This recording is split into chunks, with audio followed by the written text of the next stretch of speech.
Just एक बार मुझे confirm कर देना। Okay sir. ओके ठीक है सर। तो good evening again to all of you. अच्छा, तो बेसिकली आज म्यूचुअल फंड में क्या पढ़ेंगे सर? आज का म्यूचुअल फंड या फिर आप ऐसे बोलो कैपिटल मार्केट का, जैसे कि सीएस एग्जीक्यूटिव लेवल में, ठीक है, कैपिटल मार्केट के अंदर इसको अच्छे से बोला गया है। तो ठीक है, आपको म्यूचुअल फंड का डिटेल्स मिल रहा है, आप पढ़ते जाओ। तो म्यूचुअल फंड में आज का डिस्कशंस होगा, जैसे कि लास्ट वीक जो मैंने स्टार्ट किया था उसी का कंटिन्यूएशन चलेगा। लास्ट वीक मैंने स्टार्ट किया था सर टिप्ड स्कीम, ठीक है। ये जो म्यूचुअल फंड होता है इसमें सबसे पहले तो मैं आपको इक्विटी स्कीम बताया था। मतलब ऐसे तो काफ़ी दिनों से म्यूचुअल फंड मैं करा रहा हूँ आप लोगों को। आई थिंक ये ऑलमोस्ट 10th क्लास होगा आज, ठीक है, 10th या 11 मोस्ट प्रोबेबली जो भी हो। सो कहने का मतलब है हम लोग स्टार्टिंग से बहुत सारा चीज़ सीख के आ रहे हैं। जैसे कि आप लोग स्टार्ट में ये सीखा कि म्यूचुअल फंड कैलकुलेशन या म्यूचुअल फंड इन्वेस्टमेंट क्यों करें, सबसे इम्पोर्टेंट था। रिटायरमेंट प्रॉब्लम को सॉल्व करना है, फाइनेंशियल अपना पर्सनल फाइनेंस को मजबूत बनाना है, ये सब तो ठीक है, कैलकुलेशन के साथ आगे बढ़ रहे हैं। फिर धीरे धीरे हम लोगों ने कुछ इंपॉर्टेंट बेसिक एरिया जैसे कि एनएवी वगैरह ये सब सीखा, नेट एसेट वैल्यू वगैरह, ठीक है। यूनिट कैसे बनते हैं, म्यूचुअल फंड एग्जैक्टली किस तरह से फंड को पूल करते हैं और फिर मार्केट में इन्वेस्ट करते हैं, ये वगैरह वगैरह हम लोगों ने सीखा। उसके बाद हम लोग अभी स्कीम पे आ गए। फिर फैक्ट शीट भी देखा। फैक्ट शीट के अंदर आपको ये भी मैंने बताया कि किस तरह से म्यूचुअल फंड फैक्ट्स शीट को पढ़ना चाहिए इन्वेस्टमेंट करने से पहले, या फिर अगर आप इन्वेस्टमेंट करके रखे हो तो किस तरह से रेगुलर बेसिस में उसका अपडेट करोगे। तो ये सब चीज़ आप लोगों ने देखा। तो ऐसे मतलब आगे बढ़ते बढ़ते जर्नी जैसे जैसे चल रहा है, हम लोग इक्विटी स्कीम देखा। इक्विटी स्कीम में ऑलमोस्ट काफ़ी एलाबोरेटिव वे में इक्विटी स्कीम में बातचीत हुआ सर। 9 15 16 तो नॉर्मली है, उसमें 9 10 स्कीम के बारे में तो डिटेल्स में बातचीत हुआ। फिर आगे sir one of the most important area that is डेब्ट स्कीम। और प्रीवियस लेक्चर्स में आई होप आप लोगों को याद है कि मैंने आपको ये बताया था कि डेब्ट स्कीम सुनने में थोड़ा सा लोगों को ऐसा लगता है कि ये इतना इंटरेस्टिंग नहीं है क्योंकि रिटर्न उतना नहीं है लेकिन बात रिटर्न का है ही नहीं। आपका पैसा, मेरा पैसा, सबका पैसा मार्केट में जब म्यूचुअल फंड के थ्रू से पहुंचते हैं, पैसा सेफ रहे, मार्केट अप एंड डाउन में भी आपका फंड एकदम नीचे ना गिर जाए, एक बैलेंस देना, आपके फंड को एक बैलेंस प्रोवाइड करना, रिस्क फ्री करना, या फिर आप ऐसे बोल सकते हो रिस्क फ्री तो नहीं हो सकता, मार्केट है रिस्क तो रहेगा, लेकिन एक हेजिंग करना, रिस्क कंट्रोल करना, ये डेब्ट का बहुत बड़ा पार्ट है। और म्यूचुअल फंड कंपनी या फिर एज ए फंड मैनेजर अगर आप सोचते हो, ठीक है, आगे जाके आप लोग शायद फंड मैनेजर बन जाओ, ठीक है, कोई बड़े कंपनी के साथ जुड़ जाओ, तो एज ए फंड मैनेजर आपके लिए डेब्ट स्कीम बहुत मायने रखता है। बहुत मतलब इक्विटी स्कीम तो ठीक है अपने जगह में रिटर्न देता है, लेकिन डेब्ट स्कीम बहुत इंपॉर्टेंसी रखता है। अगर आप कोई भी डेब्ट स्कीम, मतलब डेब्ट स्कीम में बहुत ज्यादा फंड बनते हैं मार्केट में, बहुत ज्यादा। तो डेब्ट स्कीम में रिटर्न भले ही कम हो, बट आपको एक मतलब श्योर शॉर्ट रिटर्न प्रोवाइड करता है। तो ठीक है, वो तो ठीक है। जैसे कि लास्ट दिन आपको मैं लिक्विड फंड के बारे में बताया था, तो बहुत ही इंटरेस्टिंग और पॉपुलर कॉन्सेप्ट में लिक्विड फंड, मतलब डेब्ट फंड में लिक्विड फंड डिटेल्स चर्चा हुआ। तो आज भी मैं डेब्ट में ही चर्चा करूंगा। कुछ और भी टॉपिक हैं डेब्ट में, अभी चलेगा। डेब्ट थोड़ा बड़ा है क्योंकि ये मनी मार्केट इंस्ट्रूमेंट है। डेब्ट मार्केट मतलब बेसिकली मनी मार्केट एरिया, जिसमें आप लोगों ने लास्ट दिन government securities, treasury bill, commercial paper, याद है ना, शॉर्ट टर्म टाइम ड्यूरेशन में किस तरह से मार्केट से पैसा रेज करते हैं। हाँ, कमर्शियल पेपर और टी बिल का डिफरेंस भी आप लोगों ने देखा होगा। याद आ रहा है क्या? हाँ सर, थोड़ा बहुत तो याद आना ही चाहिए। किसी को याद नहीं है क्या? भूल गए सब? नहीं सर, याद है ना सर। याद है सर, ओके। तो ये प्रीवियस लेक्चर्स में हम लोगों ने ये सब चीज़ पढ़ा सर। डेब्ट क्या है, कहाँ से आया है, ठीक है। हाँ, मतलब कौन है तो कहाँ से तो आया, लाइक, ठीक है। तो डेब्ट का पूरा क्रिटिकल एनालिसिस लास्ट दिन हुआ था। फिर आपको मैं लिक्विड फंड, डेब्ट फंड में से एक बहुत ही पॉपुलर फंड लिक्विड फंड, उसके बारे में चर्चा किया। और साथ में मैंने आपको कमर्शियल पेपर, गवर्नमेंट सिक्योरिटीज, ये सब डिटेल्स में भी बात किया। डेब्ट फंड सुनने में काफ़ी अच्छा लगता है, बट डेब्ट फंड में भी रिस्क होता है।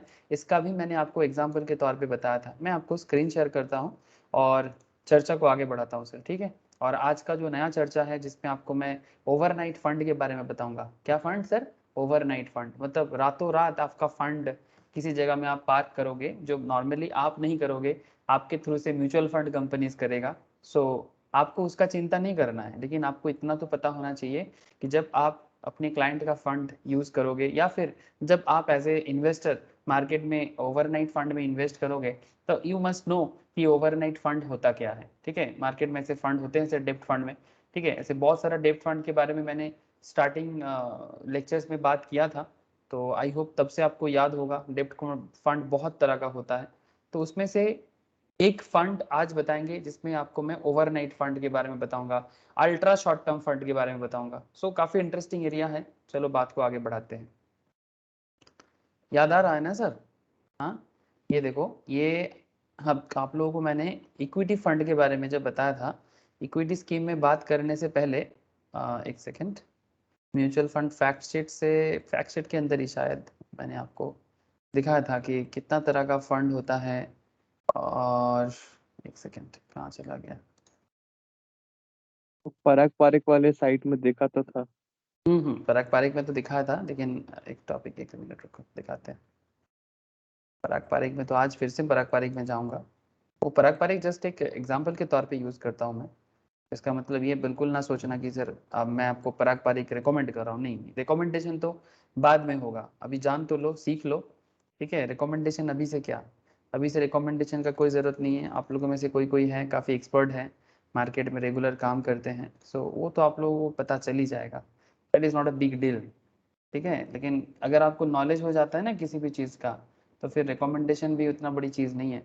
ये देखो सर, ये यही चीज़ मैं आपको दिखाना चाह रहा था। इक्विटी स्कीम को मैं छोड़ देता हूँ अभी, बिकॉज बात हो चुका है ना।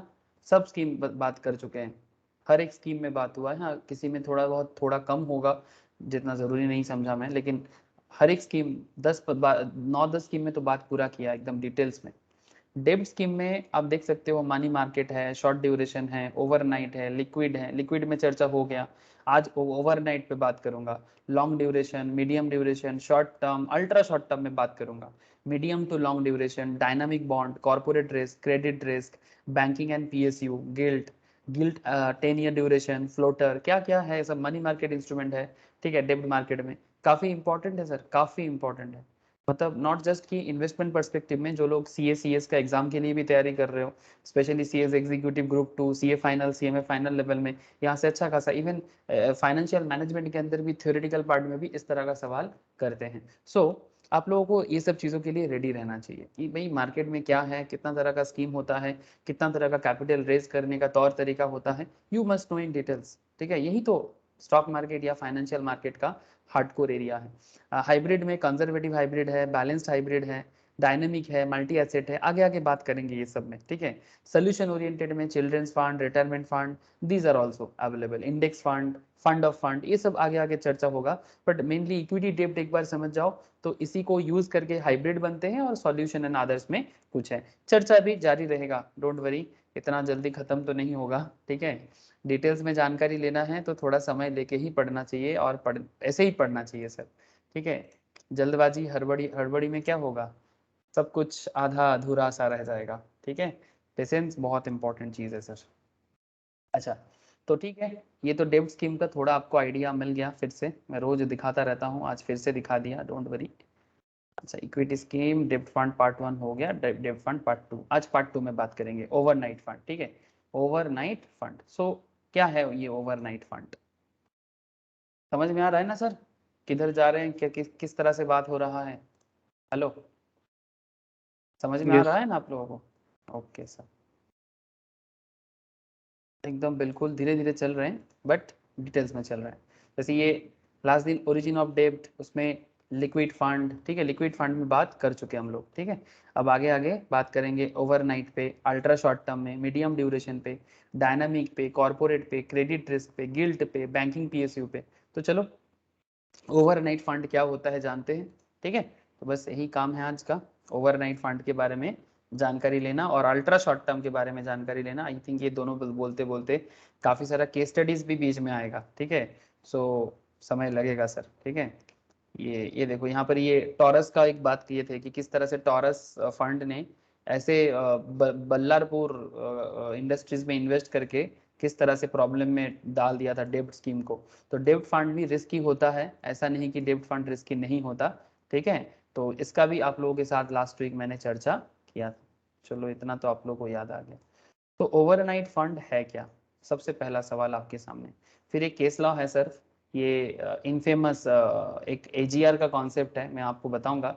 ये बेसिकली वोडाफोन के साथ, वोडाफोन एयरटेल के साथ, बेसिकली ऐसे समझो टेलीकॉम इंडस्ट्रीज के साथ गवर्नमेंट ऑफ इंडिया का, ठीक है। एक बहुत बड़ा इनफेमस केस है, ठीक है। सुप्रीम कोर्ट का वर्डिक्ट है, आपको मैं बताऊंगा कि क्या केस है, क्या हुआ था, ठीक है। ये बहुत इंटरेस्टिंग एक कॉन्सेप्ट है, आई होप आप लोगों को पता है, because it's a very old case, ठीक है। लेकिन इसका वर्डिक्ट हाल फिलहाल में ही आया है, तो मैं बात करूंगा। टैक्स लगाया था रेट्रोस्पेक्टिव वे में, वो हाँ बोलो। टैक्स जो लगाया था रेट्रोस्पेक्टिव वे में, वो वाला केस। नहीं ये टैक्स का खेल नहीं है, ये टैक्स नहीं है, ये बेसिकली वो कुछ लाइसेंस फी का कॉन्सेप्ट है। सिर्फ वोडाफोन का नहीं, एयरटेल भी है, रिलायंस भी है, सबका है। हाँ, अभी कुछ चर्चा चल तो रहा था टेलीकॉम इंडस्ट्री पे कुछ ना, तो बोला कि अगर वो हो जाएगा तो रिलीफ मिलेगा उन लोग को कितने करोड़ का। हाँ वही तो बात है, बहुत करोड़ का है। कितने करोड़ का नहीं, 20,000 करोड़ के आसपास का बात है। 20,000 करोड़ का बात करूंगा सर, बहुत ही इम्पोर्टेंट एरिया है। इसके साथ एक डेब्ट स्कीम का भी बात करूंगा। तो चलो ना एक एक करके आगे बढ़ते हैं, ठीक है। ये सब बस थोड़ा सा मैं आपको बता इसलिए दिया। ये देखो ये लिक्विड फंड है, लिक्विड फंड के अंदर आपको मैं लास्ट दिन दिखा रहा था कि जिस तरह से लिक्विड फंड का इन्वेस्टमेंट होता है, आप लोगों को पता होगा। लास्ट दिन मैं आपको टी बिल के बारे में बताया था, 91 डेज का जो गवर्नमेंट का जो सोवेरिन बॉन्ड वगैरह होता है या फिर ट्रेजरी बिल्स होते हैं, ठीक है। गवर्नमेंट सिक्योरिटीज, हाँ, जो आता है गवर्नमेंट का कमर्शियल पेपर, ठीक है। यहाँ पर एक कॉन्सेप्ट है ट्रेप्स बोल के, दिखाई दे रहा है आप लोगों को? हाँ सर। एक हम्म, ये ट्रिप्स क्या है, ट्राइपर्टी परचेस, ये क्या है, ये बात करूंगा आज आपसे, ठीक है। एक्चुअली ये जो अभी जो बात करने जा रहे हैं ना, ये एक्चुअली ट्रिप से ही बात है। आप देख सकते हो ये जो पराग पारिक का फंड मैंने यहाँ पर लिया, लिक्विड फंड, इसमें टोटल जो नेट एसेट्स हैं, मतलब जितना पैसा मार्केट में ये आपका फंड इन्वेस्ट कर रहा है, इसमें 16% वो ट्रिप्स में डाला हुआ है। आप देख सकते हो यहाँ पर, हाँ। बस टोटल परसेंटेज 100% में से 16%, कुछ कम नहीं है। टोटल फंड का 16% ट्रेप्स में डाला हुआ है क्या ये ट्रेप्स, ये जानना जरूरी है, ठीक है। ट्राइपार्टी परचेज रेपो के साथ कनेक्टेड एक कॉन्सेप्ट है, ठीक है। बहुत डिटेल्स में नहीं, बट कम से कम कोशिश करेंगे आपको इसका आइडिया देने का कि ये ट्रेप्स क्या है। बेसिकली एक ओवरनाइट फंड है। समझ में आ रहा है सर? सर अभी तो समझाए नहीं तो फिर समझ में कैसे आएगा। चलो बात को आगे बढ़ाते हैं। सर ये तो सबको पता है, ये नोट्स जब बनाया गया था तो ये एक्चुअली कोरोना पीरियड तब चल रहा था, ठीक है। कोविड-19 2020 का पीरियड था। We are living in a strange time, as I write the market, I डाउनली मार्केट डाउन था उस टाइम पे काफी ज्यादा, अभी भी वार के कारण डाउन है। तो मार्केट डाउन डिफरेंट रीजंस में होते हैं, वैरायटी ऑफ रीजंस होते हैं मार्केट डाउन जाने का। स्टॉक मार्केट डिफरेंट रीजन में डाउन होते हैं। जैसे ये 2020 में जब ये नोट्स बनाया गया था, तब ये मार्केट डाउन था ड्यू टू कोरोना वायरस के कारण।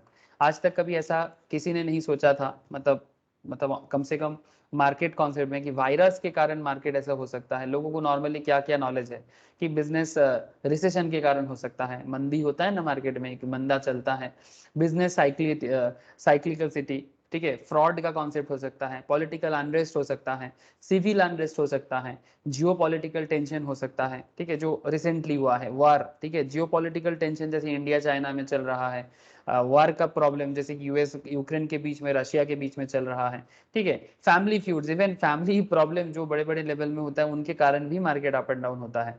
But never in my wildest dream could I imagine market getting thrust going to virus of an unknown origin. पता नहीं है कि कहाँ से आया वायरस, लेकिन वायरस के कारण मार्केट को डाउन होते सबने देखा, आपने भी देखा, मैंने भी देखा, सबने देखा। जो जो कभी सोचा भी नहीं था कि एक वायरस क्या कर सकता है। एक ग्राम का वायरस पूरा दुनिया भर को एकदम घुटने पे डाल दिया। सो ठीक है, और वायरस के बारे में चर्चा नहीं करेंगे। तो I guess with covid we all have seen it, at least I hope so. Nevertheless we have to do what we have to do, so let us gate back to डेब्ट फंड। तो ठीक है, तो डेब्ट फंड क्या है और ये किस तरह से मार्केट में आता है जाता है, ठीक है, इसमें ओवरनाइट का क्या केस है वो मैं आपको बताऊंगा। अच्छा, इससे पहले वाला जो चैप्टर हम लोगों ने पढ़ा था, introduce the concept of bond, है ना, या फिर डेब्ट structure and discuss the first डेब्ट म्यूचुअल फंड, उसमें हम लोगों ने लिक्विड फंड के बारे में चर्चा किया। इवन लिक्विड फंड के बारे में चर्चा भी किया, और आपको मैं यहाँ पर पराग पारेख से एक एग्जांपल के तौर पे, ये पराग पारेख का एक लिक्विड फंड स्कीम रिसेंटली चल रहा है, ठीक है, एक ओपन एंडेड लिक्विड स्कीम है, ज्यादातर आजकल ओपन एंडेड ही होता है, close ended is not very popular, ठीक है, क्योंकि वो फिक्स टाइम पीरियड में मार्केट का समझ बहुत मुश्किल होता है, ठीक है, इसलिए open ended scheme is a very popular concept always. Even SEBI भी चाहता है कि ज्यादातर ओपन एंडेड स्कीम ही रहे। तो पराग पारिक लिक्विड फंड आप देख सकते हो यहाँ पर, जो मैंने लास्ट वीक आपको बताया था, इन्वेस्टमेंट ऑब्जेक्टिव क्या है, to deliver reasonable market related return, reasonable, ठीक है, रीजनेबल रिटर्न आपको प्रोवाइड करेगा with lower risk and high liquidity, ठीक है, रिस्क कम रहेगा लेकिन लिक्विड रहेगा मार्केट, ठीक है, through judicious investment in money market and डेब्ट इंस्ट्रूमेंट, नॉन गारंटेड ऑब्वियसली, ठीक है। Type of scheme open ended है, लिक्विड स्कीम है, लिक्विड मतलब बहुत इजीली आप उसको मनी में कन्वर्ट कर सकते हो, ठीक है, इजीली कन्वर्ट कर सकते हो। लिक्विड का मतलब क्या है, लिक्विड मतलब जिसको इजीली मनी में कन्वर्ट कर दिया जाए, that is the main concept of liquidity, ठीक है। सो डेट ऑफ अलॉटमेंट मई 11 2018 में चालू हुआ था। Name of fund manager Raj Mehta, since Inception, ये एक्चुअली पराग पारिक फंड का सीईओ भी है, ठीक है। मैं फंड के बारे में आपको इसमें इन्वेस्ट करने का सजेशन अभी नहीं दे रहा हूँ, मैं आपको एक एग्जाम्पल के तौर पे फैक्ट सेट बता रहा हूँ, ठीक है। आप कोई भी मार्केट से निकालिए, आप यूटीआई निकाल लीजिए, आप ब्लैक रॉक निकाल लीजिए, जो पसंद है आप वहां से देखिए, एक्सिस का देख लीजिए, एसबीआई का देख लीजिए, बहुत सारा म्यूचुअल फंड कंपनीज है, यू ऑल नो 45 के आसपास mutual fund company, fund management companies है। सो ये जस्ट फॉर एग्जाम्पल है, ठीक है। हाँ, बट पराग पारिक का परफॉर्मेंस लेवल खराब नहीं है, अच्छा है सर, इवन कुछ कुछ फंड बहुत अच्छा परफॉर्म दिया है। अच्छा, यहाँ पर आप देख सकते हो ऑलमोस्ट 1519 करोड़ के आसपास, मतलब 1519 करोड़ के आसपास का एयूएम है इनका, जनवरी 31 2022, मतलब 1 मंथ 1.5 मंथ बैक, ठीक है। मंथ एंड एक्सपेंस रेशियो, ये एक्सपेंस रेशियो क्या है आई विल डिस्कस, आगे आगे बात करूंगा, ठीक है, it's a very interesting case, ठीक है। रेगुलर प्लान में 0.26, डायरेक्ट प्लान में 0.16, ठीक है, including additional expense and GST on management fees, total expense ratio is on last business day of the month. Tier 1 benchmark index CRISIL liquid fund index में है, ठीक है। क्रिसिल क्या है, बेसिकली रेटिंग देते हैं, और रेटिंग इज वेरी इंपॉर्टेंट, ये सब फंड में रेटिंग मतलब केयर, मतलब क्रेडिट रेटिंग कंपनीज का रेटिंग बहुत जरूरी होता है।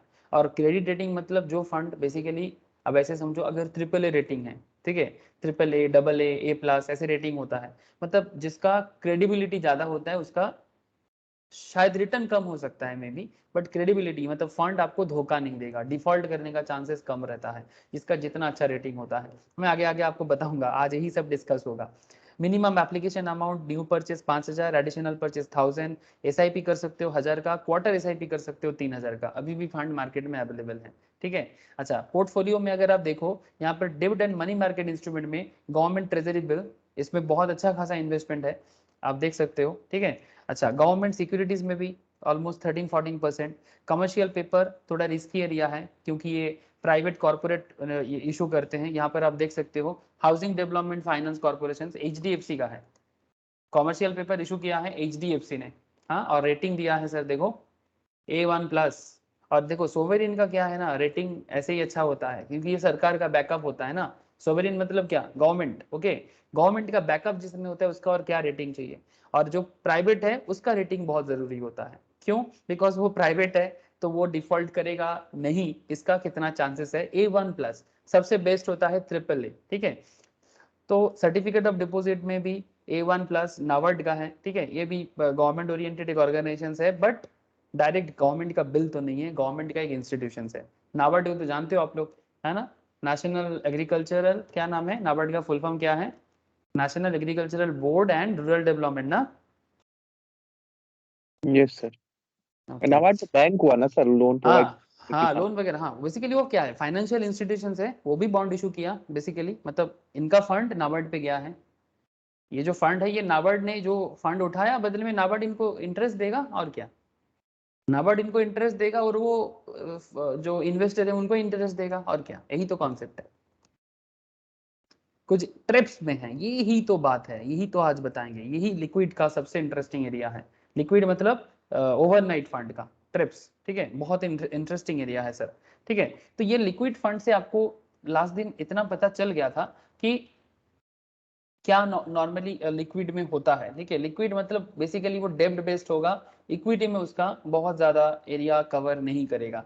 आप देख सकते हो यहाँ पर एसेट एलोकेशन दिया हुआ है, कंपनी ने खुद ही दिया है एसेट एलोकेशन एसेट क्लास के हिसाब से कि कहाँ पर कितना इन्वेस्टमेंट है इनका, जिसमें आप देख सकते हो सर 67% ट्रेजरी बिल में है, जिसके कारण ये लिक्विड फंड कहला रहा जा रहा है। और अगर यही परसेंटेज मैक्सिमम ट्रेप्स में चला जाता, सेकेंड बेस्ट में कौन है, ट्रिप्स है, ट्रेप्स एफडी नेट रिसीवेबल्स पेबल, तो इसमें 16.69, तो काफी बड़ा एरिया है जो ओवरनाइट फंड या फिर 3 महीना से लेके 6 महीने का हो सकता है। मैं आपको अभी बताऊंगा उसका डिटेल्स कि ट्रिप्स क्या होता है, किस तरह से काम करते हैं। ठीक है, सो पहले सीख लेते हैं, चलो पहले थोड़ा जानकारी और ले लेते हैं, फिर आपको फिर से आके फिर से समझाएंगे, और फिर इस फंड का क्या ग्रोथ है करेंटली ये भी एक बार देख लेंगे। ऐसे यहाँ पर दिखाई देगा, यस परफॉर्मेंस टेबल में सब दिखता है, नो नो इशू। ये देखो ये कितना रिटर्न जनरेट किया है, 4%, 4.5%, 6%, 6.5%। ठीक है, तो रिटर्न खराब जनरेट नहीं किया सर। ठीक है, एक साल में खराब जनरेट नहीं किया, लास्ट 1 ईयर में काफी अच्छा रिटर्न जनरेट करके दिया है। ठीक है, सब आगे आगे आपको और बताता हूँ। तो कहने का क्या मतलब है सर, कहने का मतलब है कि लिक्विड फंड जो लास्ट वीक हुआ था, the liquid fund is not risk free as most people assume, सोचते हैं कि लिक्विड फंड रिस्क फ्री होगा क्योंकि गवर्नमेंट ट्रेजरीज में जाते हैं। ठीक है, लेकिन नहीं सर, होता है। जैसे कि टॉरस म्यूचुअल फंड का आपने देखा लास्ट दिन, बल्लारपुर का एग्जाम्पल पे किस तरह से बल्लारपुर का मार्केट खराब होने के कारण टॉरस म्यूचुअल फंड नीचे गिर गया था। Both this risk types are significantly reduced not eliminated. हाँ, ये रिस्क को हम एलिमिनेट मतलब रिड्यूस कर सकते हैं, एलिमिनेट नहीं कर सकते इन एन ओवरनाइट डेब्ट फंड। ठीक है, ओवरनाइट डेब्ट फंड सर है क्या ये ओवरनाइट डेब्ट fund? Sir typical money market instrument, liquid fund invest in papers maturing up to 91 days. This typically includes both the corporate commercial paper and government treasury bills. ये तो आप लोगों को पता है। An overnight fund on the other hand invest in securities which have 1 day maturity. मतलब sir एक दिन में मैच्योर, यस। कुछ ऐसे समझो कि आप अपने किसी दोस्त को आज क्रेडिट में कुछ दिया, ठीक है, और कल उनसे रिटर्न वापस ले लिया। समझ में आ रहा है सर? 1 डे मैच्योरिटी, ऐसे होते हैं ओवरनाइट फंड, 1 डे में मैच्योर हो जाते हैं। ठीक है, तो कैसे काम करता है आपको आगे आगे बताता हूँ। Think of this as lending money to someone, आप किसी को पैसा दे रहे हो for 1 day only. So at the start of the day, मतलब जिस दिन आप लोन दे रहे हो बेसिकली, ठीक है, लेंड कर रहे हो, so at the start of the day the fund manager of an overnight fund, जैसे कि ट्रिप्स वगैरह में होता है, lends to someone which is recovered back in 24 hours, 24 घंटे में वो पैसा वापस आ जाएगा। समझ में आ रहा है सर? ऐसा फंड भी होता है ओवरनाइट फंड, तभी तो नाम है ओवरनाइट फंड। 24 आवर्स में आपका फंड आपके पास वापस। This is precisely what happens in an overnight डेब्ट mutual fund. Given the fact that overnight fund obviously आपको एक रात में 4% 5% रिटर्न नहीं होगा, ठीक है, लेकिन हाँ अगर नॉर्मली 0.4 0.5% ऐसा रिटर्न हो सकता है, 0.2 भी बहुत है, ठीक है, लेकिन अगर आप इसको एनुअल लेवल में कन्वर्ट करो तो 4-5% रिटर्न दिखता है, ठीक है, आराम से। पर सर वो नाउ अमाउंट भी तो बहुत ज्यादा होता होगा ना, अगर कोई एक दिन के लिए ले रहा है तो 1-2 हजार रुपए तो लेगा नहीं। हाँ ऑब्वियसली बाबा, म्यूचुअल फंड कंपनीज इन्वेस्ट करते हैं, 1-2 हजार का कैसे होगा, हजार हजार करोड़ जाता है। अभी जो तो फंड आपको मैं दिखाया, हाँ, तो अभी पॉइंट जो, फोर वगैरह भी तो उसका रिटर्न बहुत होता होगा ना सर। हाँ ऑब्वियसली 0.5 0.2 भी अगर होता है तो बहुत होगा। जैसे ये वाला जो फंड आपको मैं दिखा रहा हूँ, इसका भी ओवरनाइट फंड में इन्वेस्टमेंट है ट्रेस वगैरह में, ठीक है, ओवरनाइट फंड में इन्वेस्टमेंट 16% है। मतलब आप समझ सकते हो ये जो लिक्विड फंड पराग पारिक का, ठीक है, इसका ट्रेप्स में इन्वेस्टमेंट है, ओवरनाइट इन्वेस्टमेंट ऑलमोस्ट 16% का हो सकता है, ओवरनाइट से थोड़ा ज्यादा भी हो सकता है, लेकिन अमाउंट कुछ कम नहीं है क्योंकि टोटल अमाउंट ऑलमोस्ट इसका, ये जो एसेट अंडर मैनेजमेंट इनका है कितना है, 1500 1,500 करोड़ का। तो जस्ट ट्राई टू अंडरस्टैंड, 1,500 अभी तो लेटेस्ट में है 1534, ठीक है, एवरेज एवरेज है, मतलब 1534, 1,500 करोड़ का फंड है, इनमें से 16% भी अगर ट्रिप्स में जाता है तो कुछ कम थोड़ी ना है, काफी अच्छा खासा अमाउंट जाता है। तभी तो म्यूचुअल फंड कंपनीज के थ्रू से पैसा मार्केट में, डेब्ट मार्केट में इस तरह से प्रोवाइड होता है और मार्केट को लिक्विड करता है। ठीक है, मार्केट को लिक्विडिटी देता है। So it's very interesting. पहले पूरा सुन लो एक बार, फिर मैं आपसे जो भी सवाल है आपसे लूंगा, ठीक है। क्या खेल है इसका, थोड़ा जानो sir. Special type of instrument, very very special, मतलब ओवरनाइट फंड। हाँ, मतलब ऐसा नहीं कि 2 महीना 3 महीना भी हो सकता है, नॉर्मली 6 मंथ तक ये जाता है, 180 दिन मैक्सिमम जाता है। बट इसको ओवरनाइट फंड भी इसीलिए कहा जाता है क्योंकि ये 24 घंटे में मैच्योर हो सकता है, 24 घंटे में मैच्योर हो सकता है। तो इट्स अ वेरी इंटरेस्टिंग। तो आगे पूरा बात एक बार सुन लो सर, ठीक है। अच्छा, given the fact of the overnight fund invest और लेंड, ओवरनाइट फंड इन्वेस्ट और लेंड, अब एक दिन में क्या रिटर्न आएगा, बहुत कुछ रिटर्न का बात नहीं है, ठीक है। ये एक्चुअली क्यों करते हैं मैं आपको बताता हूँ। वन डे डेब्ट obligation, the chance of change in credit rating risk is low, obviously credit rating risk जो है वो लो रहेगा, क्योंकि एक दिन में कितना डिफॉल्ट होगा, डिफॉल्ट होने का चांसेस नहीं है। The default risk still exist, लेकिन फिर भी थोड़ा बहुत रह सकता है, ऑल्दो इट इज स्मॉल। मतलब क्रेडिट रेटिंग कंपनी ये जो 24 आवर्स का जो ओवरनाइट फंड है, इसका जो क्रेडिट रेटिंग देता है वो रिस्क को लो बताते हैं, और डिफॉल्ट रिस्क फिर भी थोड़ा बहुत हो सकता है बिकॉज ये मार्केट है। लेकिन एक ऑब्वियस क्वेश्चन सामने आ रहा है, क्वेश्चन कुछ ऐसा है, who are those overnight fund lending to, who are this overnight fund lending to, कौन किसको देता है। Well, the overnight loans happen to an RBI regulated money market, ये जो फंड लेंड होता है ये actually RBI regulated money market instrument में होता है। इसका पॉपुलर नेम है सर ट्राई पार्टी रेपो, या फिर popularly known as TREPS. Sir ये क्या है ट्राई पार्टी रेपो, मैं आपको इसका डिटेल्स जानकारी थोड़ा दिखाता हूं, कहां से आप ट्रेप के बारे में नॉलेज ले सकते हो। Okay, I will not get into details what trap and what it's purpose. तो ट्रेप का एक बहुत डिटेल्स जानकारी लेना पड़ेगा, बिकॉज ये आरबीआई का पूरा मनी मार्केट का एरिया है, मैं बताता हूं आपको। लेकिन फिलहाल ओवरनाइट फंड के बारे में ज्यादा फोकस करूंगा। लेकिन आप समझ लो, I think that will stray us from the main focus, as you all need to know is that TREP is a relatively safe instrument wherein the act of lending and borrowing happens over a 24 hours window। 24 घंटे के समय के अंदर ये lending borrowing होता है। You can read more about ट्रेप्स, इसके लिए आपको क्लियरिंग कॉर्पोरेशन के साइड में जाना चाहिए। किसके साइड में, क्लियरिंग कॉर्पोरेशन के साइड में। अगर आप क्लियरिंग कॉर्पोरेट के साइड में जाओगे, सीसीआई के, मतलब क्लियरिंग कॉर्पोरेशन ऑफ इंडिया, तो वहां पर आपको ट्रेप्स के बारे में डिटेल्स जानकारी मिलेगा। मैं आपको लेके चलता हूँ, एक मिनट। अभी आपको दिखाया ना कि किस तरह से ट्रेप्स में इन्वेस्ट करता है अलग अलग फंड। आप अगर क्लियरिंग कॉर्पोरेशन के साइट में जाओगे तो भी आपको ज़्यादा डिटेल्स मिल जाएगा। ये क्लियरिंग कॉर्पोरेशन ऑफ इंडिया है, आप लोग जानते हो, ये क्लियरिंग कॉर्पोरेशन के थ्रू से सारा का सारा जो भी एडजस्टमेंट वगैरह होता है शेयर मार्केट से लेके सारा का सारा, कौन खरीद रहा है बेच रहा है एवरीथिंग, ठीक है। ये देखो, सिक्योरिटी सेटलमेंट करना, फॉरेन एक्सचेंज सेटलमेंट करना, ठीक है, फॉरेक्स फॉरवर्ड करना, ये डेरिवेटिव सेटलमेंट करना, कोलैटरल करना, सब इनके थ्रू से ही होता है, ठीक है। ये गवर्नमेंट ऑफ इंडिया के थ्रू से ही बेसिकली चलता है, क्लियरिंग कॉर्पोरेशन ऑफ इंडिया। ना यहाँ पर आप देख सकते हो, यहाँ पर एक क्वेश्चन आंसर फॉर्मेट में इन्होंने दे के रखा, आप चाहो तो यहाँ पर जाके थोड़ा डिटेल्स जानकारी ले सकते हो। What is a try party repo, what does triparty repo facilitate, what does triparty repo facilitate, which type of entities are eligible for participating in triparty repo, ठीक है। how can one obtain membership and participate in triparty repo, ठीक है। how can a member access the triparty repo dealing system of CCDS, how can one obtain associate membership of CCIL for triparty repo, सारा details यहाँ पर दिया हुआ है। आप extra जानकारी के लिए जा सकते हो और देख सकते हो, मैं थोड़ा बहुत आपको यहाँ से बताता हूँ। क्या आप लोगों को दिखाई दे रहा है sir, hello. Yes sir. So what is triparty repo, एक बार देखते हैं। In terms of repurchase transactions, repo, repo तो आप लोगों को पता है जो रिजर्व बैंक के थ्रू से नॉर्मली ऑपरेट होता है, ठीक है। In terms of repurchase transactions, repo reserve bank का जो है डायरेक्शंस पे 2018 dated 24 July, triparty repo means a repo contract for a third entity apart from the borrower and lender. जो बोरो कर रहे हैं, जो लेंड कर रहे हैं, एक उधार ले रहे हैं और एक उधार दे रहे हैं, इनको छोड़ के और एक थर्ड पार्टी होता है, उनको ट्राइपार्टी एजेंट कहते हैं। ये इंटरमीडिएरी का काम करते हैं between the two parties to the repo to facilitate service like collateral selection, payment and settlement, custody and management during the life of the transactions. जितना दिन का ये ट्रांजैक्शंस होता है, इसके बीच में जो भी समय है 24 घंटा से लेके 3 महीना 6 महीना तक जा सकता है। ये पूरा केस को संभालने के लिए एक थर्ड पार्टी होता है जो पूरा सेटलमेंट और कोलेटरल सेक्शन में काम करते हैं। वो एजेंट की तरह काम करते हैं, बदले में उनको कमीशन दिया जाता है। लेकिन ये दोनों पार्टीज के मतलब बोरोवर और लेंडर के बीच में होते हैं, इसीलिए इसको थर्ड पार्टी रेपो के नाम से जाना जाता है। Now what does third party repo facilitate?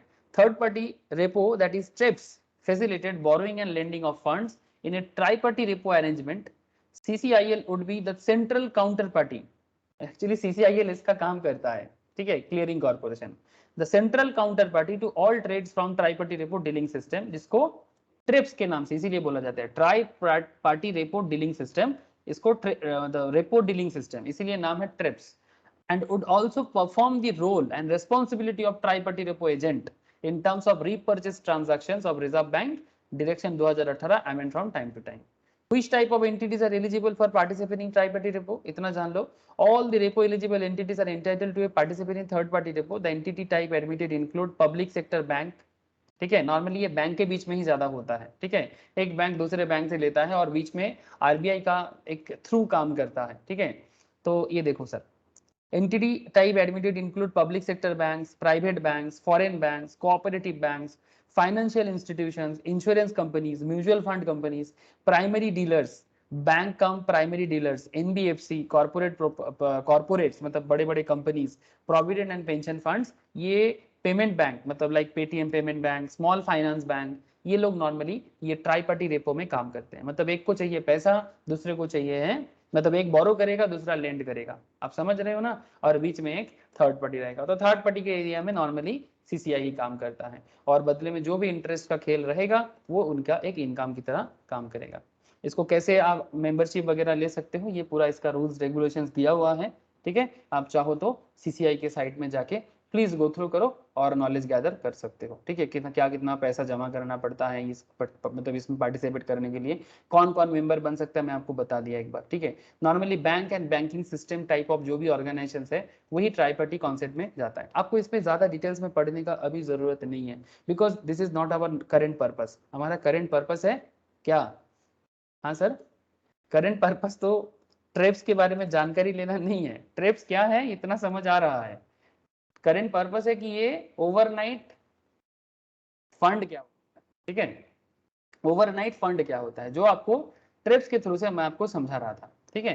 तो ज्यादा जानकारी आपको क्लियरिंग कॉर्पोरेशन ऑफ इंडिया के साइट में जाके आप देख सकते हो। और जैसे कि आप यहाँ पर कितना सारा फंड में मैं आपको तब से दिखा रहा हूँ, ये देखो, ये म्यूचुअल फंड कंपनी ट्रिप्स में 16% इन्वेस्टमेंट किया। ये किसी को बेसिकली क्या करेगा, इनके पास फंड है, उल्टा साइड में कोई बैंक होगा, कोई फाइनेंशियल इंस्टीट्यूशन होगा, वो लोन लेगा, फिर एक रात में आपको इंटरेस्ट के साथ वापस करेगा। इसमें क्या होगा, इन फंड को क्या मिल जाएगा, रिटर्न मिल जाएगा।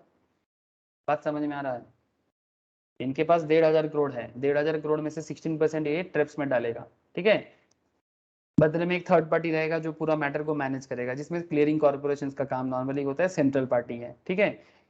इनके पास पैसा है, पब्लिक का ही पैसा, ठीक है, हमारा आपका पैसा जो फंड में गया है, इनके पास इस पर्टिकुलर फंड में 1,500 करोड़ है। अब ये 1,500 करोड़ में से 16% ये इस तरह का ओवरनाइट फंड में दे देते हैं, जिसको जो बेसिकली ट्रिप्स के नाम से भी बहुत पॉपुलर है, ठीक है। अब जिनको भी पैसा चाहिए रातों रात वो फंड लेगा, फिर 24 घंटे से लेके ज्यादा दिन कभी हो सकता है, but 24 hours is a very very very special of area. ये एक्चुअली शॉर्ट टाइम में जिनको भी फंड का जरूरत होता है वो इस तरह से बोरोवर और लेंडर के पास एक मीटिंग कॉन्सेप्ट होता है, जिसमें आरबीआई को बीच में रख के और एक थर्ड पार्टी एजेंट रख के पूरा मैटर को किया जाता है। So very typical concept but very very popular also. समझ में आ रहा है सर, बोलो सर बोलो। Yes sir. सबको आ रहा है बात समझ में,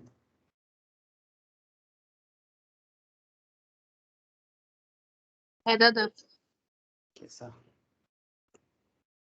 सर, मैं आपको कुछ एग्जांपल पे दिखाऊंगा, वेट देखो, ये एचडीएफसी मतलब हाउसिंग डेवलपमेंट फाइनेंस कॉर्पोरेशन का ओवरनाइट फंड है, ओपन एंडेड डेब्ट स्कीम, ठीक है। एचडीएफसी ओवरनाइट फंड मतलब बेसिकली ये एचडीएफसी म्यूचुअल फंड है, ठीक है।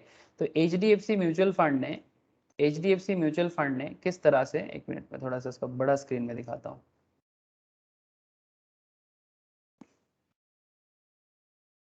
ये देखो, ये 2020 का है data, money market instrument trips try party repo, coupon percentage यहाँ पर कुछ बताया नहीं है, बट डोंट वरी।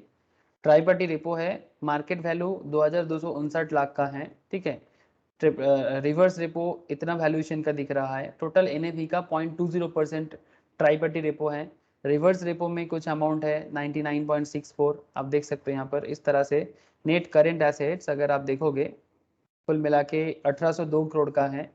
तो out of 100 net current asset में ऑलमोस्ट 0.16 के आसपास का एनएवी यहाँ पर दिख रहा है, ठीक है।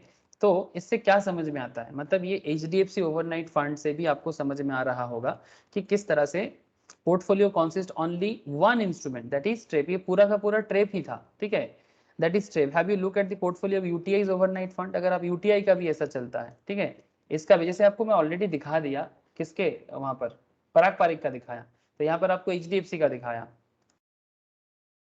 ये देखो, ये यूटीआई का है, ये यूटीआई का है। यूटीआई, ये देखो करेंट एसेट एलोकेशंस में, ये देखो डेब्ट में इनका पूरा एसेट एलोकेशन देखो, पूरा का पूरा डेब्ट में है और पूरा का पूरा ओवरनाइट फंड में है। दिखाई दे रहा है ना सर? मतलब इस तरह से म्यूचुअल फंड कंपनीज अच्छा खासा पैसा मार्केट में डालते हैं। 100% वेटेज ट्रेप्स में डाल दिया ओवरनाइट फंड में। सिक्योर है, थोड़ा बहुत रिस्क है, बट ये भी इनकम करने का एक बहुत अच्छा जरिया है और वो रिटर्न कमा के इन्वेस्टर को भी प्रोवाइड कर देता है। सो आई होप कि आपको आइडिया तो लग ही रहा है कि किस तरह से ये काम करता है। अगेन इसने तो 100% डाल दिया यूटीआई ने, यूटीआई का जो एग्जांपल आपको मैं दिखाया। तो इससे क्या समझ में आया, ठीक है। चलो कंक्लूजन की तरफ पहुंचते हैं और आपको ओवरनाइट फंड पे एक कंक्लूजन देते हैं। This leads us to an important conclusion, as every overnight fund invest in TREP। जो भी overnight fund है वो actually TREP में आ जाता है। There is no difference between overnight fund A and overnight fund B। ठीक है, ओवरनाइट फंड ए और ओवरनाइट फंड बी में बहुत ज्यादा कुछ फर्क नहीं होता। They all tend to put up the same performance. The only difference is because of difference in the expense ratio. मतलब किसका कितने कितना एक्सपेंस रेशियो है, मतलब कितना एक्सपेंस करेगा। आगे आगे मैं आपको एक्सपेंस रेशियो के बारे में चर्चा करूंगा, ठीक है, आगे चर्चा है सर अपकमिंग चैप्टर में, तब आपको मैं एक्सपेंस रेशियो में थोड़े डिटेल्स बताऊंगा। तो एक्सपेंस रेशियो में डिपेंड करता है कि वो फंड आपको क्या अच्छा परफॉर्म दे रहा है या नहीं दे रहा है। सो who would want to invest in an overnight fund? Well, this is an ideal fund for anyone looking at parking funds for a short term durations. By short term I mean for less than 3 months। short term का मतलब है 3 महीना maximum, ठीक है। Remember, if you want to park fund for more than 3 months or 90 days, you are better off looking for a liquid fund।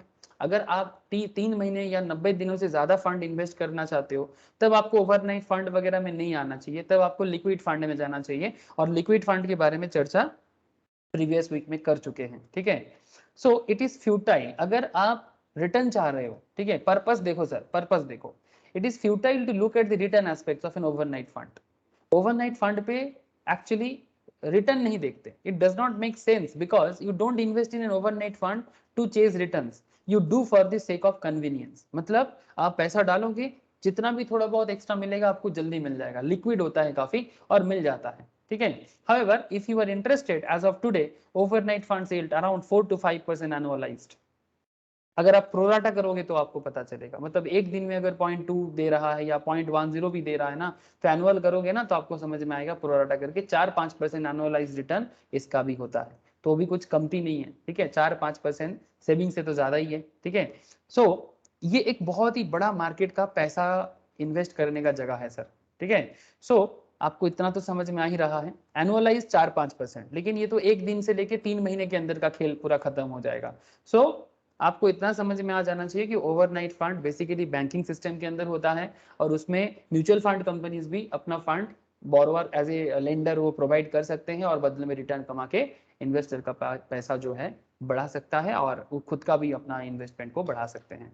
So basically ये convenience के लिए करते हैं, नॉट फॉर की रिटर्न चेज करना। रिटर्न चेज करने के लिए इक्विटी है, ट्राई टू अंडरस्टैंड या फिर रिटर्न चेज करने के लिए दूसरा और भी डेब्ट फंड है। ओवरनाइट फंड बेसिकली एक सेक ऑफ कन्वीनियंस है, ठीक है, इजी वे में फंड को पार्क करना फिर वहां से एक रिटर्न जनरेट करना। इट्स अलग different way of investment area है। आई होप इसको भी आपको समझ में आ गया होगा। बोलो सर, समझ में आया कि नहीं आया? Yes sir. मतलब जल्दी में फंड का जरूरत का पूरा पूरा होता है सर, जल्दी का जो फंड है ना वो उसको पूरा करते हैं, तभी तो कन्वीनियंस का बात कर रहे हैं, ठीक है। बहुत जल्दी कोई किसी का कोई पेमेंट करना हो तो कहाँ से करोगे, तो फिर आप इस तरह से ओवरनाइट फंड एक्वायर कर सकते हैं। ठीक है, इसे बैंक भी करते हैं, म्यूचुअल फंड कंपनीज भी करते हैं, तो जरूरत पूरा करता है, रिटर्न के लिए नहीं। ठीक है, आई होप अंडरस्टैंड, समझ में आ गया सबको? बोलो सर। तथा, रोशनी, नंदिनी, बोलो सर। अनिमेश? है है दादा। सर। ओके, है सर।